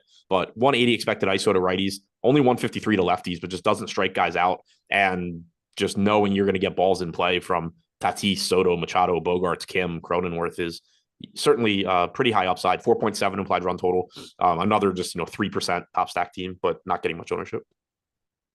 I missed the news that Lance Lynn and Joe Kelly went to the Dodgers. Yeah, and Graveman went to the Astros. Yeah, somehow I missed that. Rank this game quickly. Musgrove, Padres, Rangers, Dunning. All righty. 2 to go here, folks. 154 likes, 765 people in the building. Hit that thumbs up if you haven't done it yet. Bobby Miller going for the Dodgers, 5.5 run implied total. Brandon Williamson going for the Reds, 3.9 run implied total. Not a great spot for Williamson. We are certainly not talking about him. Do you care about Bobby Miller? 7,700 is an interesting price tag, but the field is there already. Yeah, Miller looks good. Just, we have a lot of good pitching on this slate, but you don't have a ton of good, mid-range guys. And so he does look pretty appealing. It's also 80 degrees in LA, so quite a bit cooler than a lot of these other places. Miller's a good enough pitcher. So far in the majors, 23% strikeout percentage, 4.04 xFIP. I don't really have any problems with Miller. All right. I know we're not talking about Williamson, so let's talk Dodgers bats. 6th in top stack, 22nd in value. They are pulling a little bit of ownership, but nothing crazy. It shouldn't affect any of your decisions. Dodgers look good here, don't they? Is this just another case? They're just like a slightly lesser Braves. Yeah, I like the Dodgers here. Williamson's one of the weaker pitchers on the slate. He's given up a ton of power to righties this year. 241 expected ISO, 363 expected WOBA. We don't have the lineup yet, but you're assuming you're going to have Betts, Smith, Martinez, Taylor, all with power from the right side. You have Kike Hernandez now, who's cheap with MPE. Ahmed Rosario is there. Not the biggest power bat, but still a more appealing piece of a stack than Miguel Rojas was. So the Dodgers just look even better than they normally do. Williamson's been much better against lefties, 131 expected ISO, but clearly you can still play Freddie Freeman and Max Muncy as well. So pretty appealing team to get to. They're pretty expensive, but again, not as expensive as the Braves. And if you are willing to play guys like Mackenzie Gore, Grayson Rodriguez, and hope for the best there, it's not going to be that difficult to get to the Dodgers. Do you have any interest in the Reds against Miller? So Miller has had some power issues so far with lefties specifically. 189 expected ISO, only a 321 expected WOBA, so it's not like he's really getting lit up by them. De La Cruz, Friedel, Fraley, Votto, Benson, all left-handed. The problem here is just the pricing. The Reds continue to be priced for their ceilings essentially, while most other teams are not. So, we talked about if price tags were warranted earlier. Like Acuna's $6,600 price tag is warranted in general, but if the norm was somebody like Ellie De La Cruz being $6,100, Acuna would be like the most underpriced player on the slate relatively. So you're just paying for De La Cruz's ceiling. You're paying for Matt McLain's ceiling. Like $5,900 for Matt McLain is insane. So I am interested in the left-handed bats. It is a good park for home runs. It's just I don't think they are overpriced. Rank the game. Miller, Dodgers, Reds, Williamson. Final game, folks. Here we go. Giants 4.2 run implied total, 3.8 for the Red Sox. Logan Webb and Cutter Crawford. 16% ownership coming into Webb at 10,200. 8% ownership coming into Crawford. Which guy do you assume you get more? Probably Neither? Webb. Okay. Yeah. That price tag is just insane. Yeah. I mean, I don't love it. I don't love the matchup, but it's 60 degrees. It's San Francisco, so limits home runs. And again, just pitching indoors or pitching in California today is pretty important. Yeah. So it does make him look pretty good. Has a 25.5% strikeout percentage this year. 2.95 xFIP is second best on the slate behind Gossman. He's a good pitcher. Obviously, he got lit up last start by the Nats, but that doesn't mean anything today. So he looks good, if you can find the salary for him. On the other side, I do think Crawford's another interesting value play, not getting a ton of ownership, similarly rostered to Gore and Rodriguez at 7.5% ownership, kind of splitting the difference between the two. He's got solid enough strikeout stuff, particularly against lefties.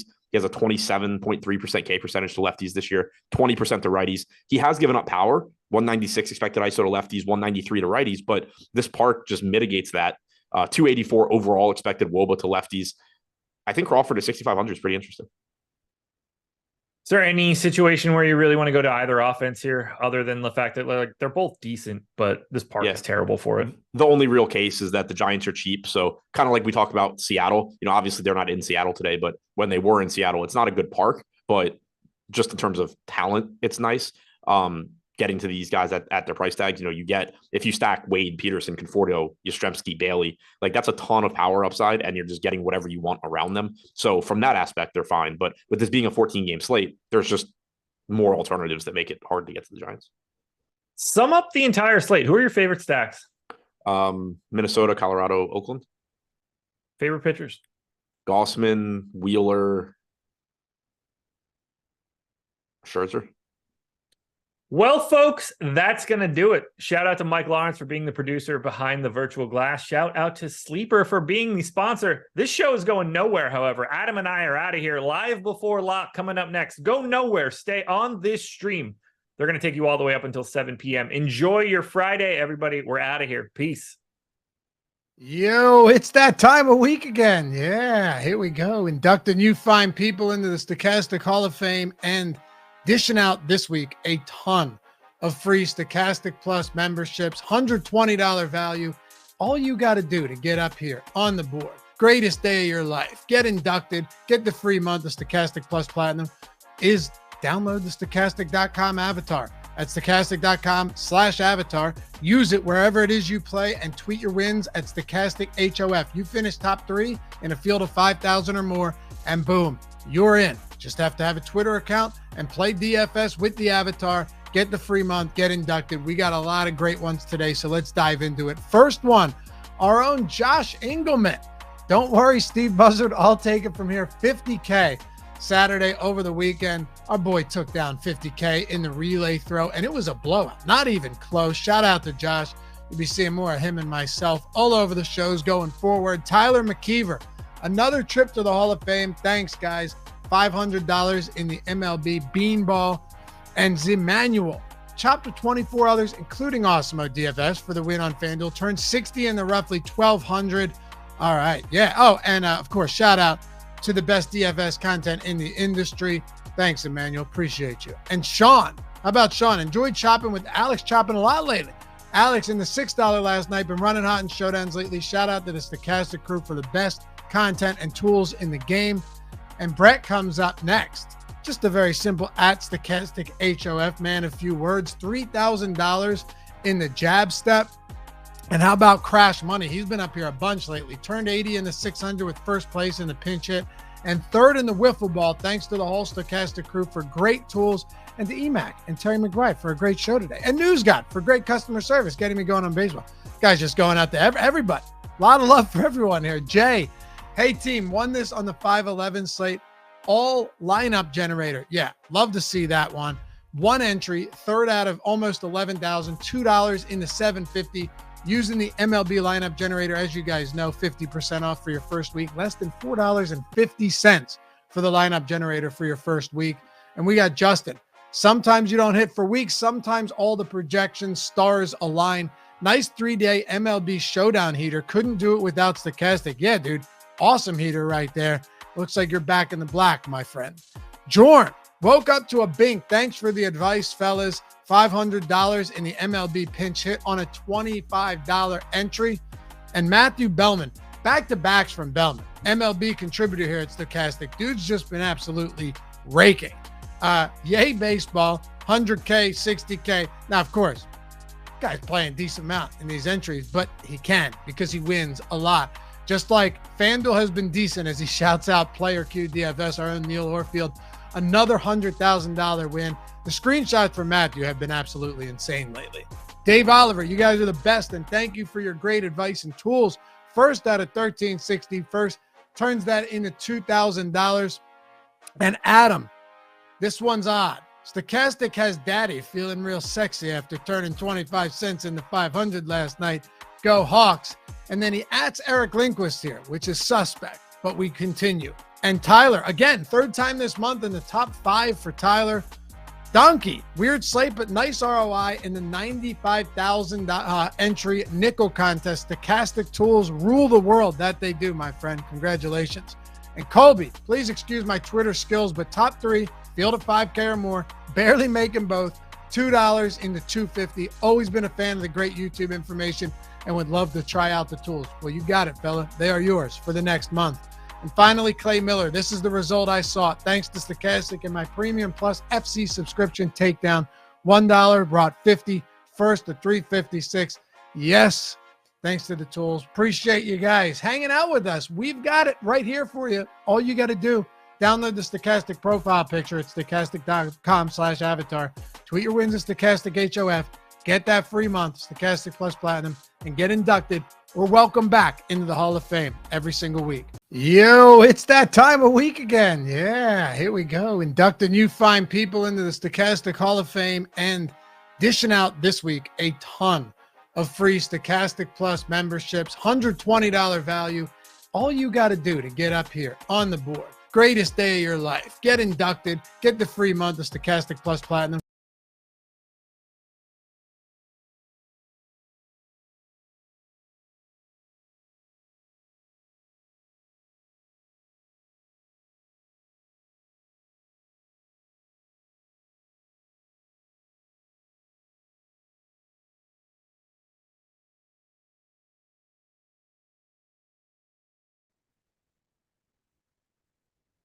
There's also a lot of ways that I think you would die. way before the sun taking you out. Yeah, taken out by a trash can, a couple of short buses collide. There's a lot of ways that you're going before the sun takes you out.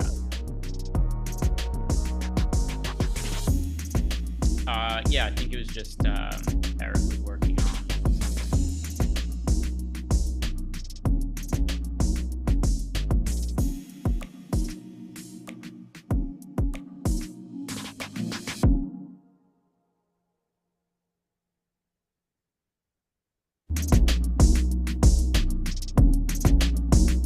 What is happening, everybody? It is Friday. We're sponsored by Sleeper. They've got a nice free square for you guys. You should be taking advantage of. We're going to talk about in a second.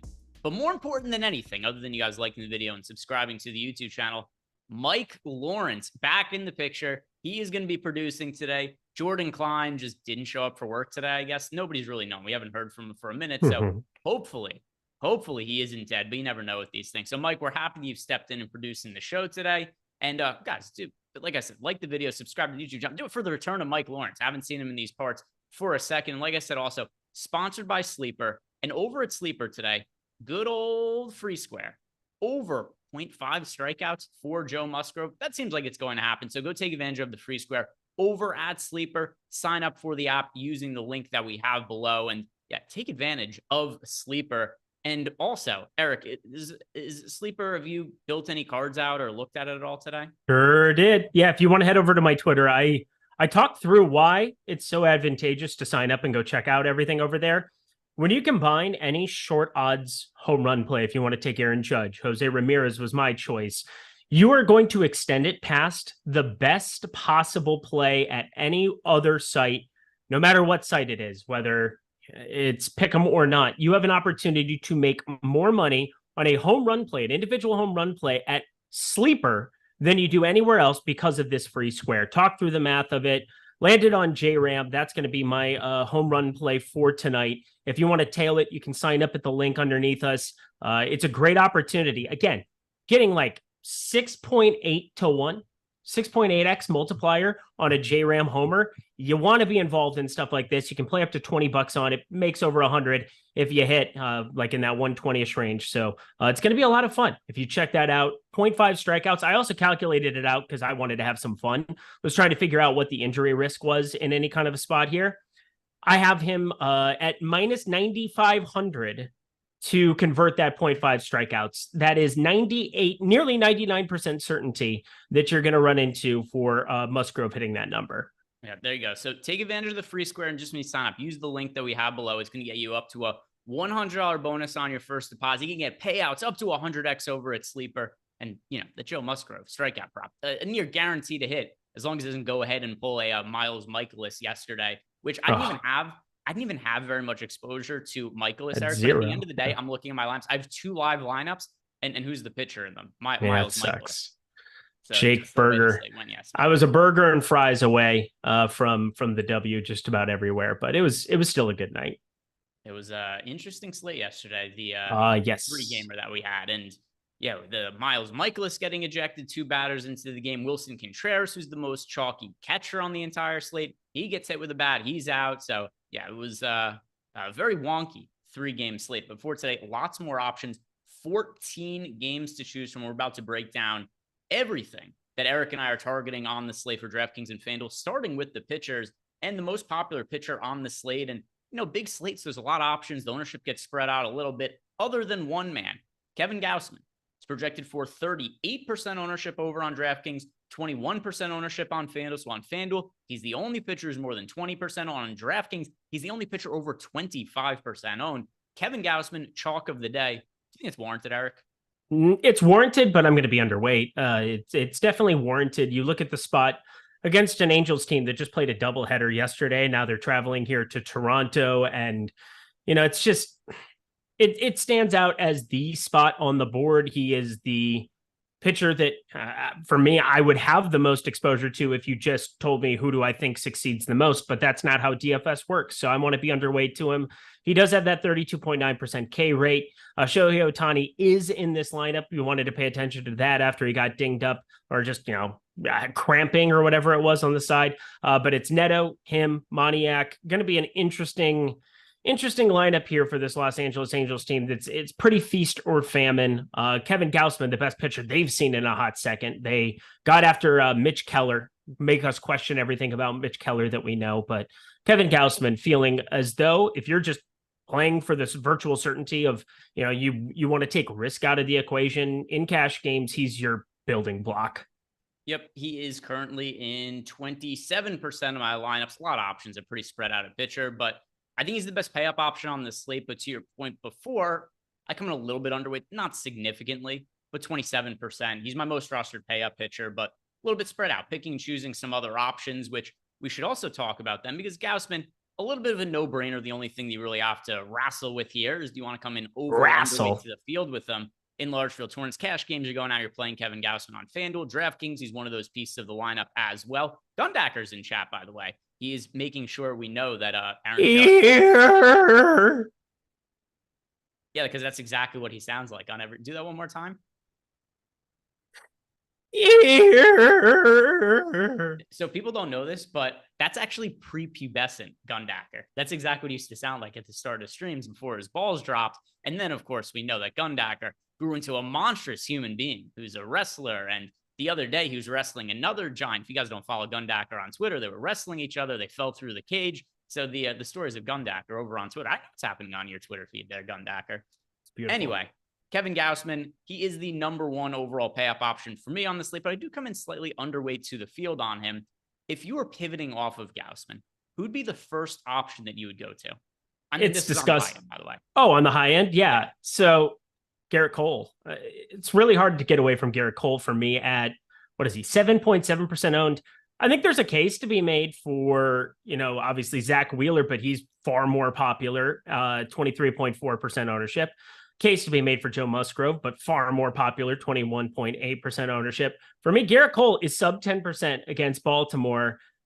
I know Baltimore is lethal with some of these lefties. I know that power still plays up for lefties as opposed to righties in this park. And you're looking at Henderson, Rushman, Santander, O'Hearn, 4 right out of the gate. Adam Frazier just outperforming all season long. Colton Cowser, we'll see how he ends up panning out. It's been so far, but the top 4 for Baltimore, if you get through that section, and even Gunnar Henderson, he's fantastic, but carries a 28.3% K rate on the season.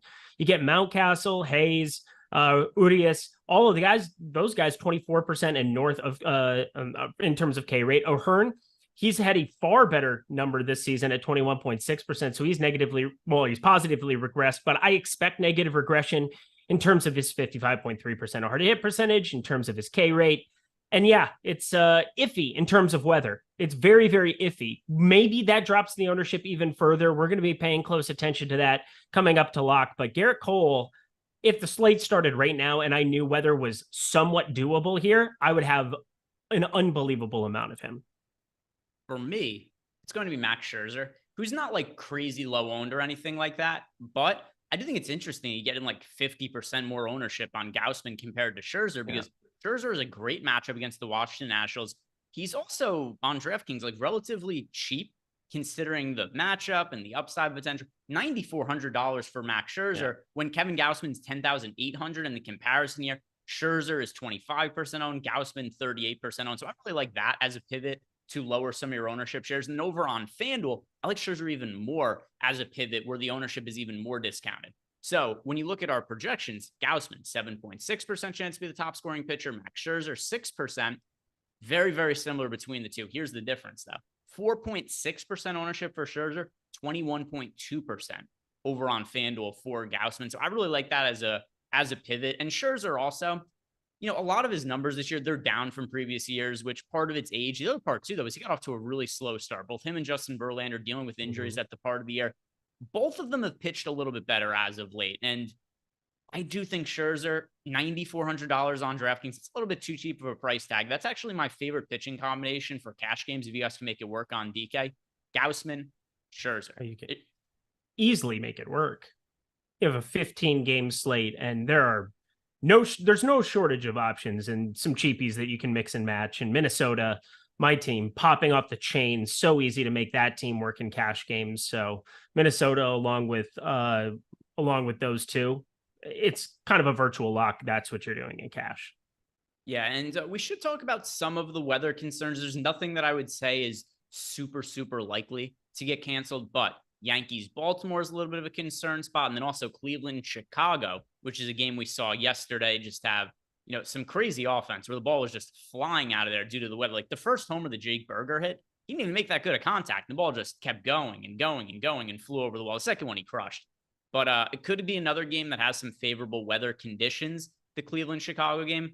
So it's one that, once again, we have to be on the lookout for. My best guess is both these games play, Baltimore and the Chicago game, but we're definitely going to be keeping you guys abreast of the situation over the next 40 minutes before we get into lock. Are there any pitchers on the high end you do not like relative to their ownership or somebody you're going to be undercutting? And, Gausman, we both said we like. We're just a little bit underweight to the field on him. But anybody else, whether it be, Zach Wheeler or potentially Joe Musgrove, who obviously we like a lot for sleeper purposes, but any of these pitchers you're undercutting the field for in tournaments? Yeah, Logan Webb's a little bit surprising to see him pulling this ownership. The ground ball rate is out of control, 60.5% ground ball rate. He's pitching in San Francisco. All of that is nice, well, and good. He's facing a lot of lefties. He gives up a 45.7% hard hit percentage, and he only carries a 25.4% K rate. And this specific iteration of the Red Sox lineup that I'm expecting to get, it's going to have Devers sub 20%. It's going to have Justin Turner sub 16%, Verdugo 14.2%, Yoshida 11.5%. They just don't strike out a lot here at what I'm looking at for the top half of this lineup. I don't know what that pronounced upside is. And I will say it's not like some egregious thing. I mean, he's 13.7% owned. He's about flat in terms of leverage. But I would much rather just use that exposure and push it towards Wheeler, Musgrove, God forbid, Lucas Giolito, who I'm getting a little bit of at 9,600. Max Scherzer, I do like that shout out. Although Washington, the lowest strikeout rate against righties all season long, which is a pretty wild number, 18.5%. They're tied with Cleveland in that regard on the aggregate. So Scherzer, I'm getting to just about the field, but still like 21% there. I'm just spreading all that exposure that would have been Logan Webb and using it other places. We've got some questions coming in Discord, and I agree with you, by the way. Logan Webb, especially because he's not the highest strikeout pitcher in the world. So he's in some of my lineups. Like he's not somebody I took out of the player pool or anything, but he landed in 6% of my lineups, which is way less than what the field is getting to here. And, there are a lot of options I think warrant consideration. It's just interesting to me that the highest strikeout guys like Max Scherzer or Garrett Cole aren't picking up more ownership than some of these other options, because who has more strikeout upside? Max Scherzer in general, or like Logan Webb. I'm going to lean towards Scherzer, especially when you consider on DraftKings, he's $800 less expensive. So you got Logan Webb. He's picking up ownership in the teens. And then compared to like Garrett Cole, who's 7% owned. So I'm with you. I do like coming in underweight to the field on Logan Webb at his 14% ownership. Some Discord questions. So let's answer these ones in here, and then we'll talk about some of the cheap starting pitchers. First, Noah.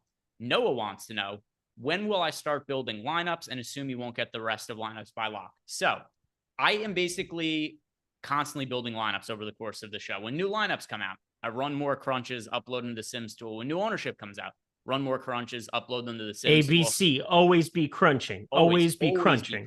Always, never stop. Because a couple of reasons. Number one, it just helps me, I think, provide better information as I get more data to talk about and just see how it impacts my lineups. And, baseball isn't like basketball where we're going to get a player ruled out and it massively changes everything. But, we do constantly get lineups that come out that's missing a player that I might have 4 or 5, 6% exposure to. And, it changes little things here and there. So I constantly run lineups while we're doing shows. And that's actually a lot of times, if you guys pay attention, I'm looking over to the side here. And it's because I'm just checking the lineups and making sure nothing got screwed up. I didn't press the wrong button because I run them on a separate computer over here. So I constantly run lineups over the course of the show. But in terms of my final run, if not all the lineups are in, I try to make sure I have one lineup set, like all ready to go, probably like 10 minutes before lock. So like I'll start at 15 minutes before. And then by the time like it takes me, I don't know, 3-4 minutes for the lineups to run through Fantasy Cruncher and build out the 2,000 lineups. And then when I upload into the Sims tool and it crunch that, I mean, that takes like 30 seconds through that. So in general, I just allot a few minutes for, yeah, like 10, 15 minutes before the slate locks. That's when I usually go ahead and do that final crunch, even if we don't have the lineups in. Heflove says he wants to know if I'm playing an Angel stack in my single entry. No, sir, I am not today. There are times I do that. It's usually not on 14 game slates against Kevin Gausman. It's more like yesterday where Kodai Senga is projected for a lot of ownership. Not going to be playing the Angels in single entry today. I didn't play the Nationals yesterday.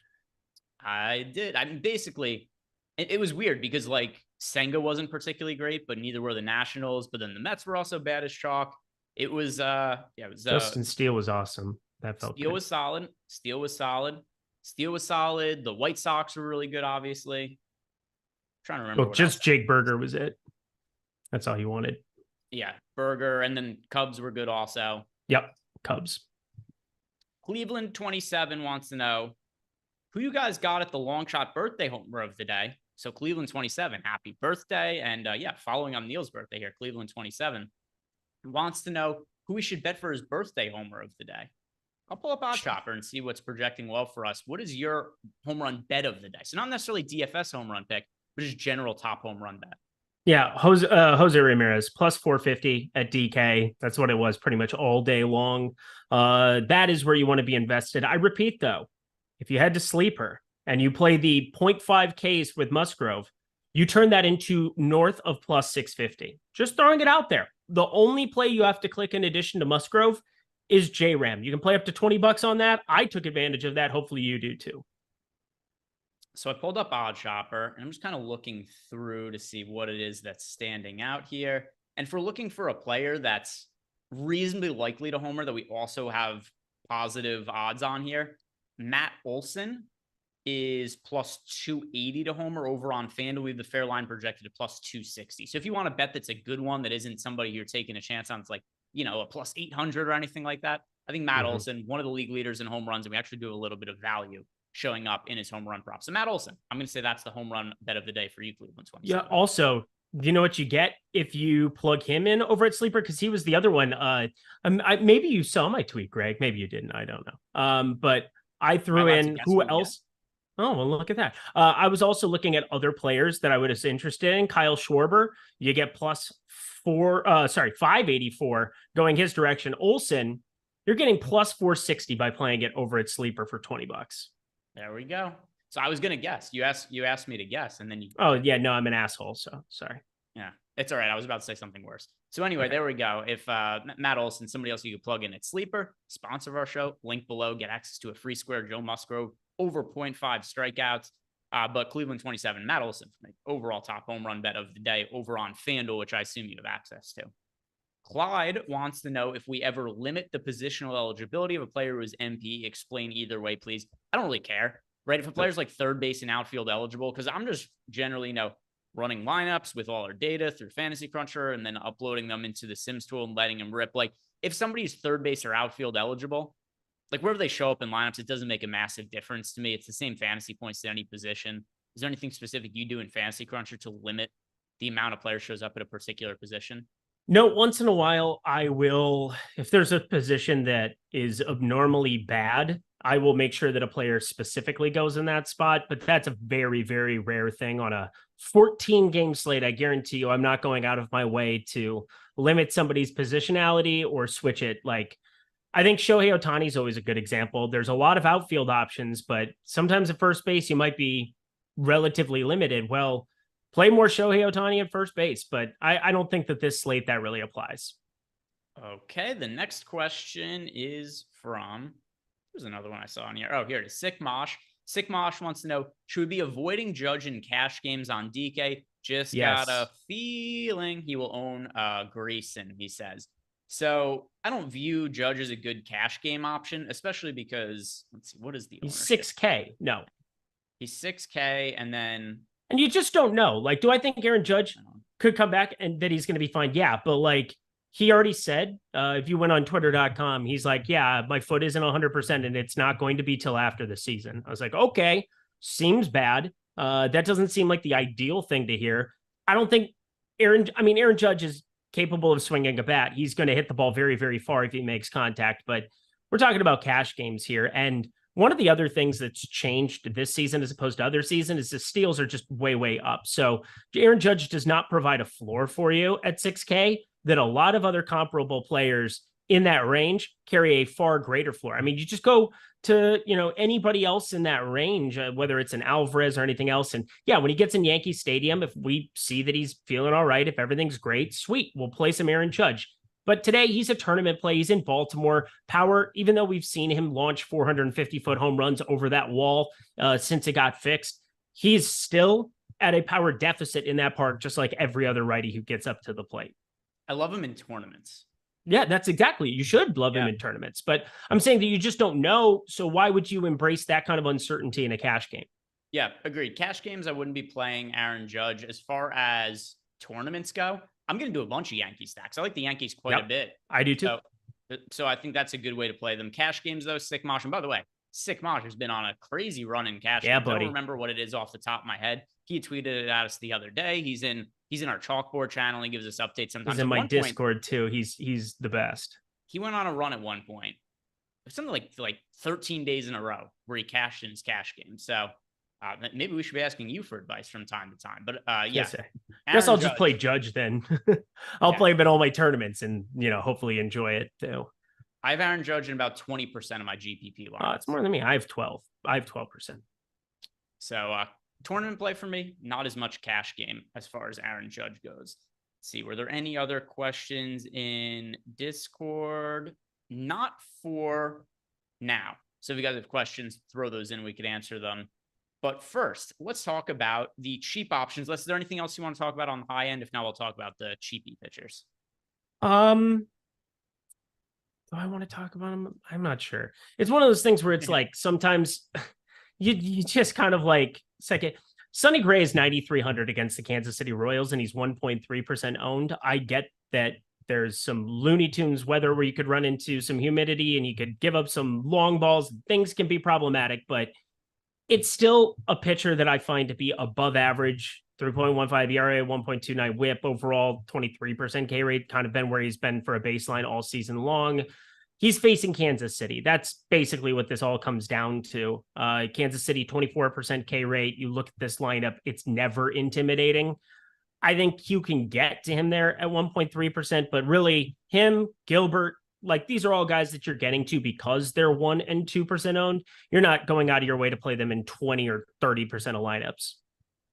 Yeah. And I mean, that's also something too, just kind of echoing at least a portion of what you said about like what to talk about, particularly when you said, I don't know, when I asked you what else you want to say, because you do get a lot of lineups on a slate where it's 14 games. You look at your pitcher exposure. It's like, I've got this guy in 8% of lineups, this guy in 9% of lineups.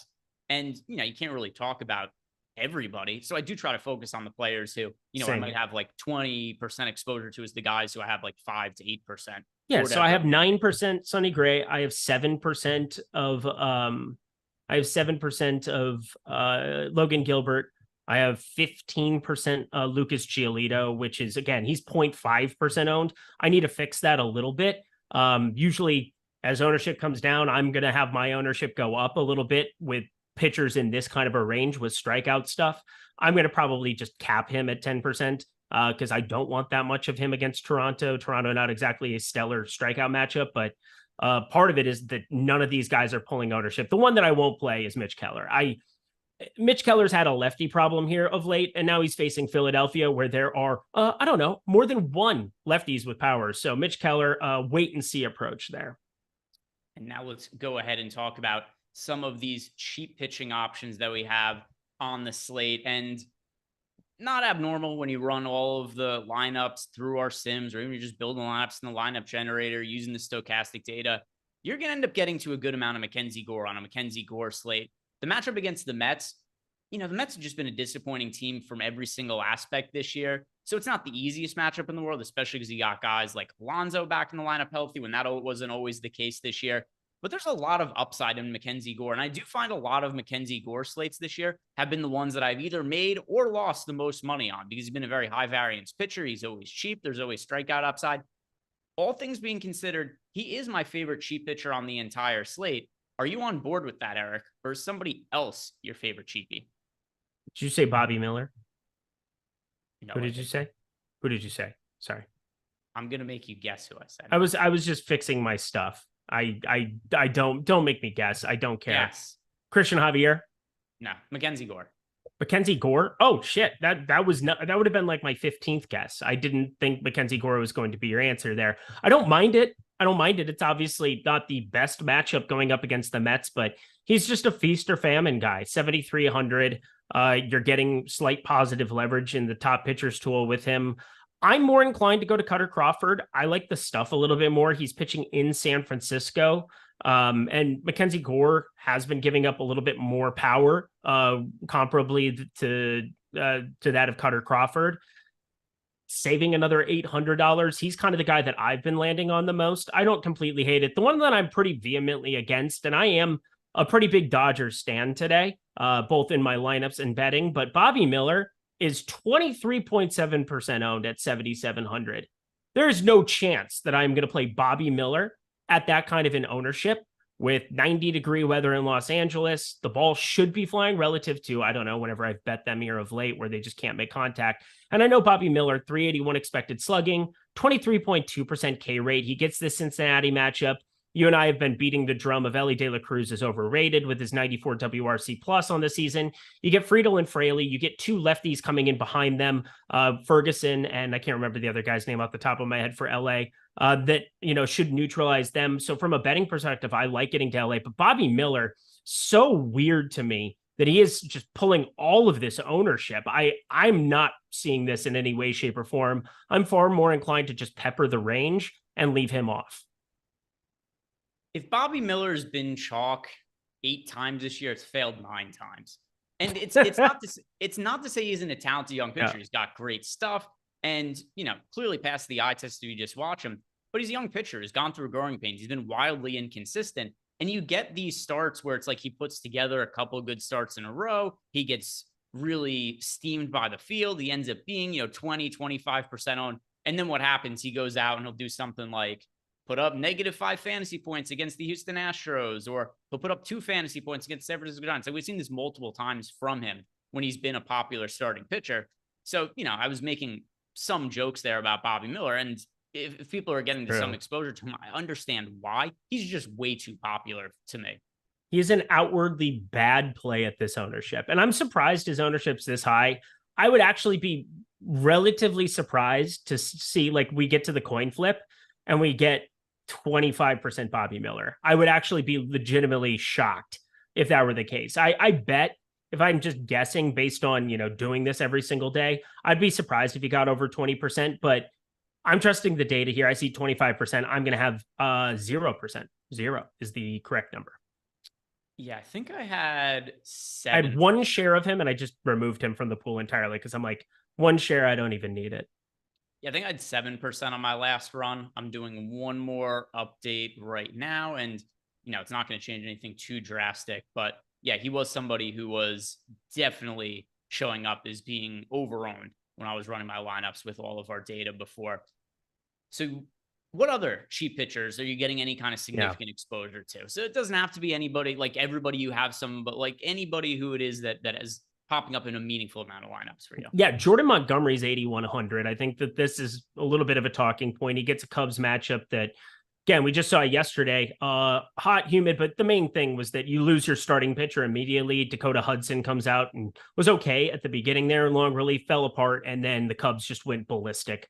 You're now running into, they didn't have to use all of their good bullpen arms there in St. Louis, but it's definitely, a little bit more stringent there. It's one of those things where if it does start to get wonky, they might have to use some better arms just to have them available. So maybe that's not as good here, but the Cubs against lefties on the season, a 24.5% K rate, 106 WRC plus. So it's kind of both sides of it there where they'll strike out a lot. They'll also bring some power to the table. And then Jordan Montgomery, probably trying to play his way out of St. Louis. If I'm Baltimore, I get on the phone and try to do everything I can to pick him up. Interesting situation for the Yankees. They would look great with a Jordan Montgomery on their team right now, but a 37.4% hard hit percentage. The K stuff is never going to blow you away, 21.7%. But I think the matchup with Chicago, if he's got it going, Suzuki, Happ, Definitely Mancini and Wisdom at the bottom half of this lineup. These are all guys who strike out well above average. So it's going to be a spot that at 8,100, I'm just well over the field. I dig it. My single entry lineup has Jordan Montgomery and Jordan Montgomery. Look at Yankee that. Stack. We've had way too many. We never talk about stuff before shows, and it's kind of been eerie. Other than like you yesterday with the Nationals, where I don't know. There's like certain spots where it's just kind of like we've kind of been on a lot of the same stuff recently. Yeah, and I'm overweight to the field on Montgomery. I don't have like a crazy amount of him or anything, so you probably have more of him than me. He's just in my single entry 28%. But by the way, Mackenzie Gore, Jordan Montgomery, and Yankee Stack. That's my single entry lineup as of right now, unless something drastic changes with lineups or ownership or anything like that in the next, 20 minutes. But same page as you. I think Montgomery makes sense to get to. It's funny. I'm overweight to the field to the Yankees, but then at the same time, too, I'm overweight to the field on Grayson Rodriguez, because to me, he's about as boom or bust as it could get right now. He's a really talented young pitcher. In terms of his ownership right now, 10%, that's pretty modest. He has really, really good stuff. He's one of the top pitching prospects in baseball. And you watch him pitch some of these starts, it's like, oh my God, Grayson Rodriguez, he's striking out everybody. He's throwing 100 miles per hour. Like he had that start against the Dodgers, what was it, a couple of weeks ago, where I played him and he's really contrarian. He's like 2% owned. He's crushing the slate 4 innings in. Then he walks a couple of guys, comes out. The bullpen promptly gives up a grand slam, and things just kind of come unraveled from there. Every single hitter that he left on base ended up scoring after he came out of the game.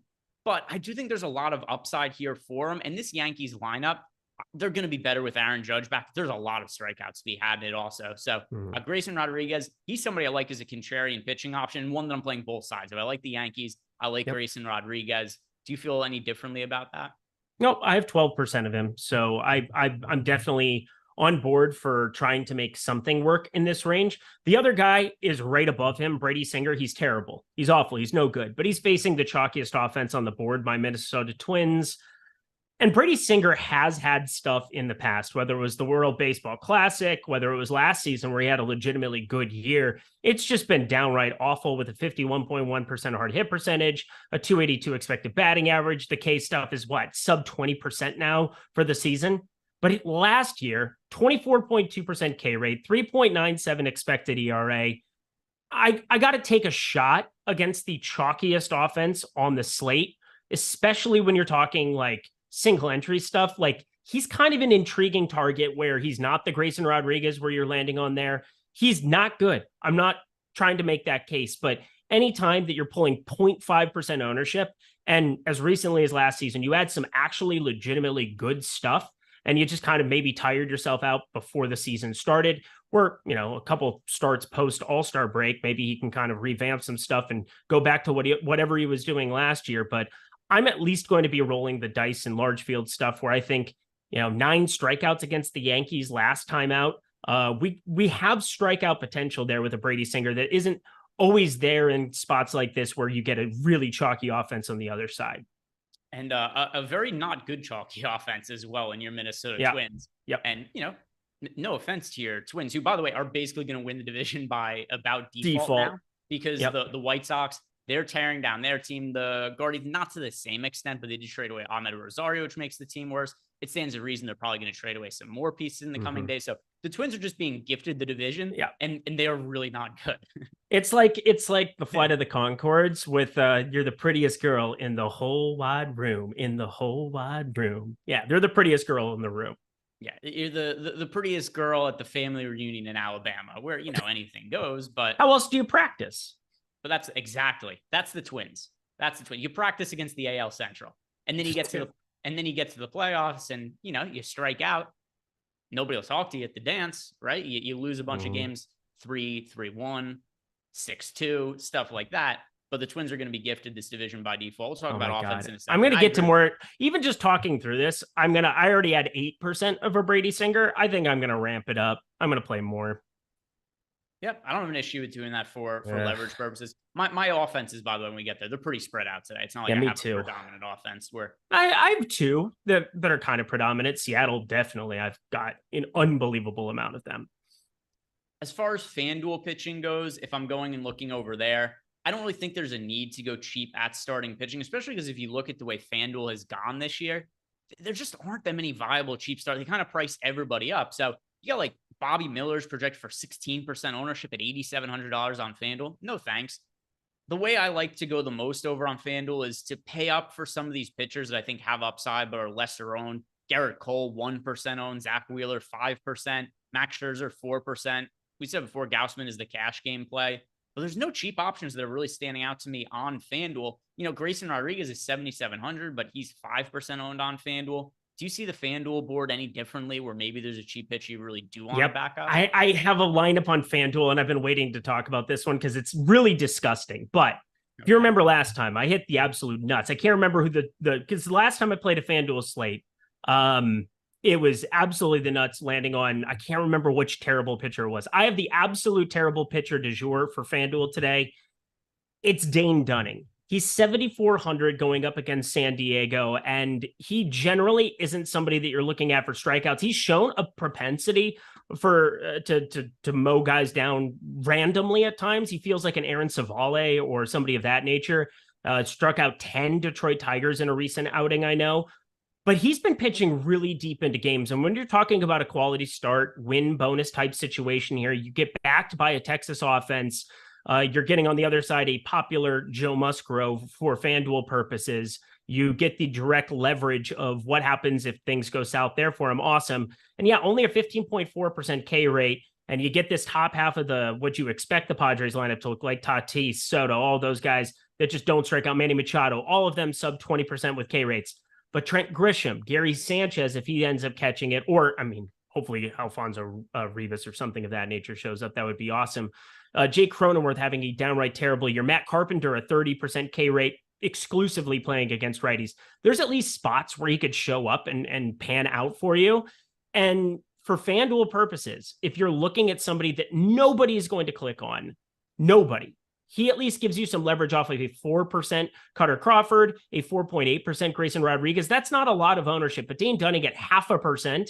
He's the only guy that's sub 8K because Brady Singer's there at 7,800. If you wanted to do that, I just made the case for him too. But Dane Dunning is who I am going to roll out with in one big lineup. And also just want to, because we got, 20 minutes to go until lock here. With the way things are going with the weather, I'm still playing the offenses, Yankees, Orioles, but I might come down a little bit on Grayson Rodriguez and Garrett Cole because of the weather, because you have this scenario where, if you get the storms pop up during the game, that's just the worst scenario for pitchers. It's also 94 degrees out there today. So, I mean, it is hot. Adam is sitting in his tower just sweating balls right now. At least he won the tournament the other day. He's allowed back inside. He's been been homeless for forever. Yeah, and you can invite a lady over. That'll be fun for him. 94 degrees. Yeah, I'm probably with you here. I'm just kind of looking at it. It's one of those things where like something pops up over the ballpark, you're toast. I mean, that's the Kadai Senga and Fenway thing. That was unfun, but I'm still going to roll out a little bit of Garrett Cole. I don't think I want to roll out Grayson Rodriguez anymore. I don't think it's worth it. Yeah. And by the way, one more point on Adam as well. It's not, he also has the money to pay for a girl to come over, which he didn't have before. So it's important. That's an important part of the equation for Adam. It's not like they're coming over of their own volition. They need to be desperate. They need some change in their back pocket. So, Adam could use that to, at least for the next couple of Mike Lawrence, strip my money. That's great. I haven't seen that one. That's fun. Yeah, I'm going to change my lineups right now to take. Yeah, let's do that. I'm just doing so I'm keeping my core lineups the same. I'm just lowering, because if you guys use the sim tool, which by the way, there's the link below in the description box. We're going to build some lineups in the lineup generator here real quick in a second. Easiest way to do it when you're this close to lock, and if you don't really feel like changing a lot, just do an ROI change on the pitchers, and you can just downgrade them and they'll show up in less lineups. That's, I think, the best way to handle some of these weather type scenarios. Lineup generator time.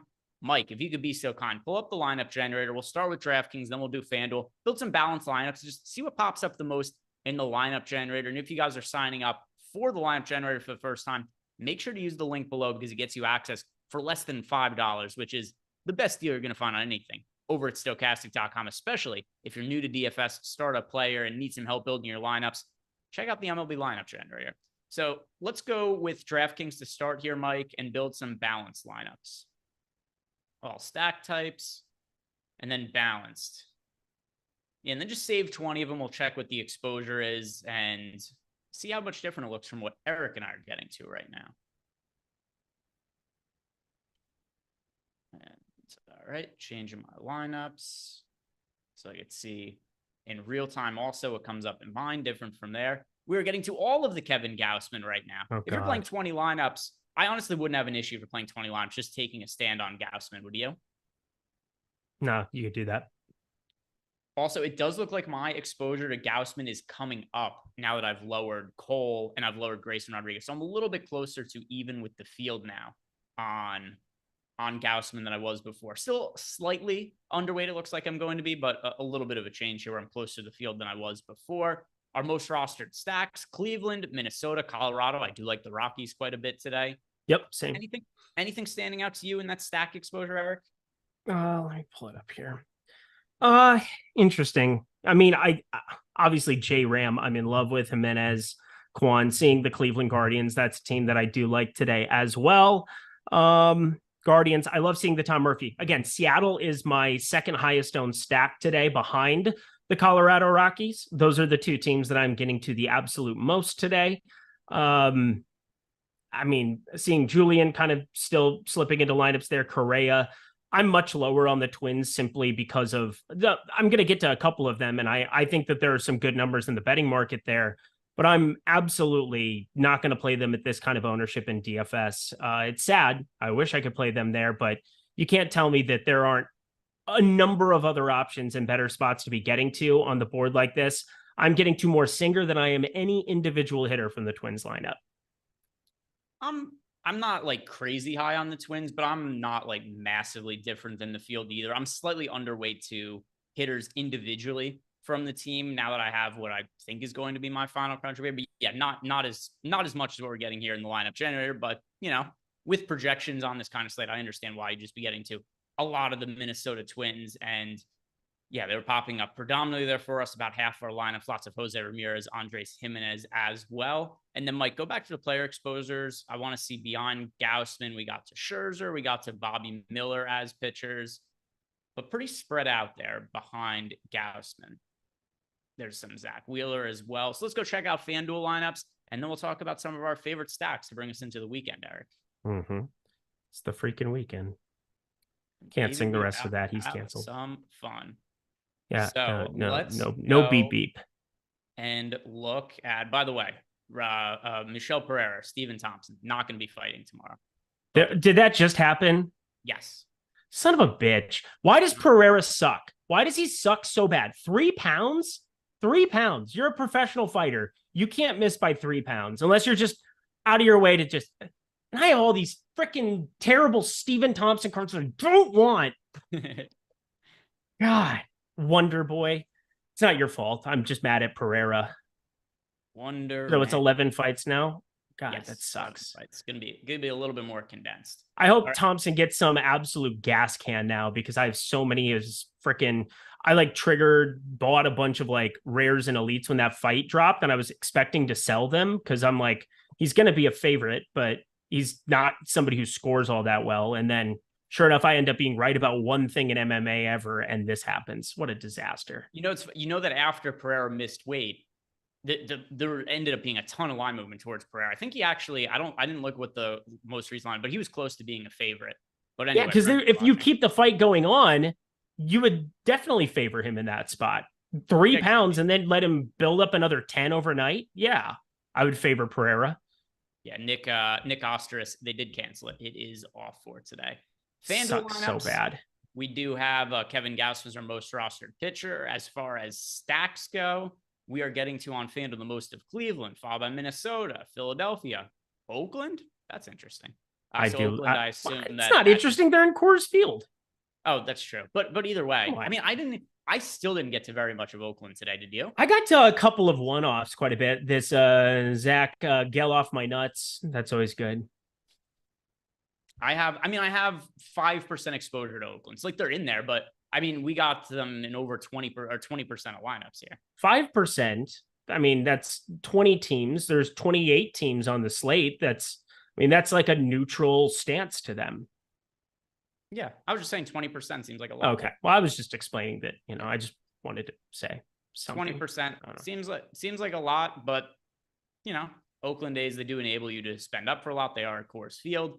As for the other pieces, we're getting to a bunch of Guardians here. Jimenez, Ramirez, Stephen Kwan was there. I see Josh Naylor, who had the worst double I've ever seen in my entire life yesterday. Josh Naylor hit like a 50-mile-per-hour ground ball yesterday. Knuckler. It bounced off the pitcher's mound. Then it bounced off second base and just kind of stops like in no man's land in between right field and center field. Ends up being the weakest hit double I've ever seen that ever reached the outfield. So that was something interesting that happened yesterday. He's popping up a bunch of lineups. Guardians. Yeah, I don't have an issue getting to a bunch of Guardians. I think they're a good team to target. Yep. One of my most rostered stacks, but my overall most rostered stack is the Colorado Rockies. So we'll talk about offenses in a second, but just recapping the lineup generator here. If you guys want access to this, there's a link below. You get access for less than $5. Great value if you're a startup DFS player and need help building some lineups. Now, Colorado Rockies, it's my most rostered stack of the day. And I mean, it's nothing really here that's going to be all that crazy. They're at Coors Field. They have a decent matchup against JP Sears, who's, you know, been okay this year, but then behind him, you got just a terrible bullpen that the Oakland A's have. And whenever you have the Rockies in a serviceable matchup and not that much ownership, they're 6% owned as a team. That's just going to stand out to me. As for the Oakland A's on the other side, they're too popular for me. If the Oakland A's are going to be chalk, no thank you. I'll just kind of look elsewhere. I have about half amount the exposure the field have. But Rockies, that is my most rostered team on the entire slate. Is it the same for you, Eric? Or is there a different offense that's number one for you? Nope. You get CJ Cron back in this lineup too. He's going to be DHing, batting fifth, and going back to his Twins days, everywhere he's been, he can be an absolute lefty masher of faces. So JP Sears, I know he's had a bad year relative to expectations coming off of last year, but he's still, I mean, CJ Cron is a team somebody should go out and get. Maybe my Minnesota Twins. Let's play the platoon with Kirilloff. Let's have some fun, shall we? But going up against JP Sears here in this spot, I just give me the righties. There's a lot of them to get to in the Colorado lineup. Don't mind the Ryan McMahon play either from the left side, but Oakland on the other side, I'm not exactly sleeping on it. It seems like I'm maybe slightly higher on them than you are, but yeah, Colorado number one, Seattle my number two stack. And now also looking through the Rockies exposure, just so people can know who I'm actually playing the most from the Rockies. Ryan McMahon actually is number two for me, Eric. Number one, though, is Ezekiel Tovar. He's my most rostered Rockies hitter. Number two, Ryan McMahon. Three for me is Randall Grichuk. And let's see, who is four for me? I mean, you're running into him and Montero both at first base, that being CJ Cron and Montero. So it makes sense to kind of split. But overall for stacks, I definitely like, you just play a lot of both of them.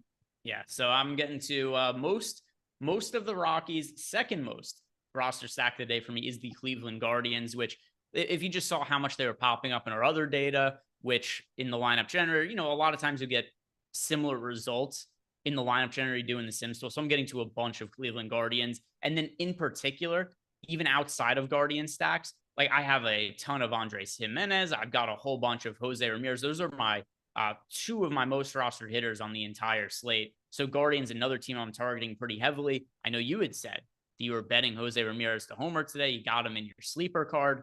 Are you playing Jose Ramirez a good amount and his Guardians in DFS as well? Yes, he's more like one-off type situations that I'm getting to. Him, Naylor, Bell, those are kind of always the guys that show up for me from the Cleveland side of things. And then I will say from a stacking perspective, I mean, obviously yesterday was 3 games. You were going to stack up Cleveland no matter what, but I don't love getting to the Brennan Gonzalez.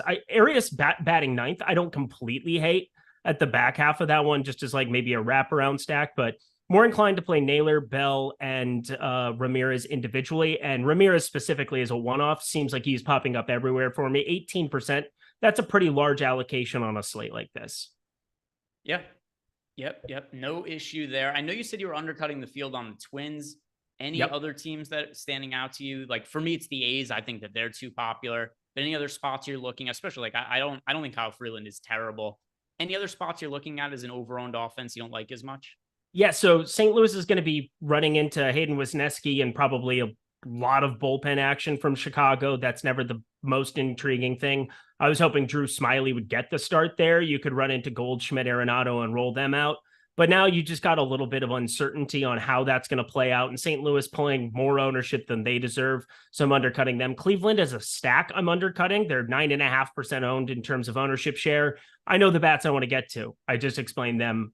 Pretty clear cut, though. I don't want to be playing them at that kind of an ownership. And then the White Sox going up against Xavier Curry, yet another bullpen spot that just, I think it's coming in way overowned, even at just 3.5%. We have them with a 2.4% top stack percentage. I have almost zero exposure to the Chicago White Sox today. So it's not like there are teams that I'm like drastically undercutting across the board, but those are kind of your main highlights for it. St. Louis have almost none. White Sox have almost none. And then, just kind of a little bit under on the likes of a Milwaukee, a little bit under on the likes of, the Dodgers just slightly. But as I'm looking at things, the one chalky team that I'm just going to be jamming here, it seems like it's going to be Seattle. Okay. Seattle Mariners for you. I mean, for me, I'm so spread out at offense. Like my most rostered team is, like I mentioned, the Rockies, and that's with them being in 17% of my lineup. So just really spread out across the way here. The other team that I'm getting to a good amount of also that I didn't mention is the Yankees. Well, I mentioned them before, but didn't mention right here in the stack. So if people weren't watching at the top of the show and didn't hear me talking about it until now, the Yankees too. The game's going to be starting in a rain delay, which I'm hoping could also lower the ownership there. So I will say that overall, I think the outlook of the pitchers is better now that it's a delay, but any concerns that the game gets canceled, because I do think it's a possibility. I'm willing to roll the dice with it for this. I don't think the weather is so bad that it's likely to get canceled, but what are you doing with that game and the weather? I'm playing it still. Maybe I need to not. Maybe. I don't know. It's a pretty wonky thing. Yeah, now that it's starting in delay, that doesn't feel great, but it obviously makes me like the fact that I kept Garrett Cole in the pool a little bit more. I think that there's a better chance that it does go off without a hitch now than what it was before. What would have been the worst is they just start it and then run into some issues. Like that's the obvious stone cold worst situation. So I don't know. I have 4 minutes to kind of decide. Awesome. This is fun. That snuck up quick. Under the gun. Yeah. Here's the thing. It's a 14-game slate. Maybe I should just be removing it. Like, even getting the Yankees at 1% ownership or something, like, congratulations. Awesome. There are 27 other teams they have to beat. So maybe I should just take the field in this kind of a situation and all right, screw it. I'm removing it. Yeah. I'm just rolling with it. It's also, I'm already spread out. I'm a coward though. Yeah, fair. I knew that. So the Yankees are, they're 9% of my lineups. It makes them one of my most roster teams. I'm so spread out at offense today. I'm just rolling with them. I'm playing them in single entry as well. I assume I'm going to be like the only one who does that. So hopefully the game plays, and then I'll get a spot against a pitcher in Grayson Rodriguez, who has had some definite showing signs of promise, but has also got blown up at times. And I do. I have Garrett Cole in my single entry. I'm trying to decide what I'm going to do. If I want to just go to Gaussman, like the coward, spineless individual that I am. What is the lowest owned team that you like getting to today as a stack? Oh, that's a great question. These are the things I am here for. I know I have Texas. I know that nobody's playing Texas. I have Houston. I know nobody's playing Houston. All right. So Houston, I have 4% of, and they are 0.6% in our top stacks tool. I have Texas, they're 0.8%. Again, it's just a high upside offense anytime they see the field. I have Cincinnati against Bobby Miller, considering I have 0 of him.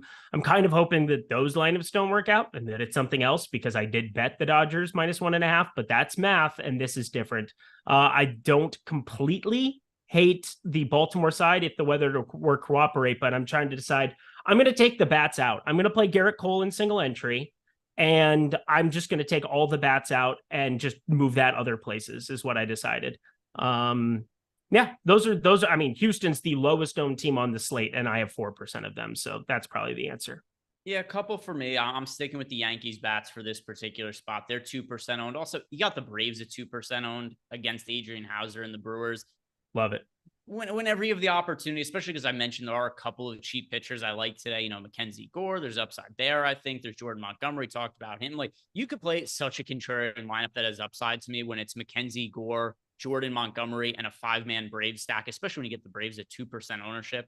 So that's an upside kind of lineup that I like, that I'm seeing is popping up in a few of mine. So Braves and Yankees, that for me, but especially the Braves now at 2% ownership. There just aren't that many times you can get that team that nobody's playing. Dong time. Jose Ramirez done. I feel like stealing my thunder here. I pick Jose Ramirez every day this week. That was the too deal. Fucking bad. You've got to pick somebody else, you meanie. Fuck. All right. Sorry. So if I'm not going to be going with Jose Ramirez, you know what? Screw it. Coming back from the toe injury, Aaron Judge. Oh, come on. Plus 265. Get out of here with your weak sauce. Get out of here. What is his ownership going to be in DFS today? Oh my God. What's his ownership going to be? You're taking Aaron Judge like 10%. He's going to be lower now. Yeah. Yeah, it'll be like 6% now, 8% because of the weather. Right, so I want you to think this too, because I'm doing it for DFS purposes. The odds also include the weather. If you're just betting him at the sports book, right? It's just whether he homers or not, it voids. This, though, I'm also taking the weather concern into consideration. Oh, I'm also taking the weather concern. Aaron Judge also taking the weather concern. Toe injury. Oh, devastating toe injury. Aaron Judge overcomes and hits a home run today, even with an owie on his toe. He's going to homer today. He says it's going to take like a year for his toe to heal.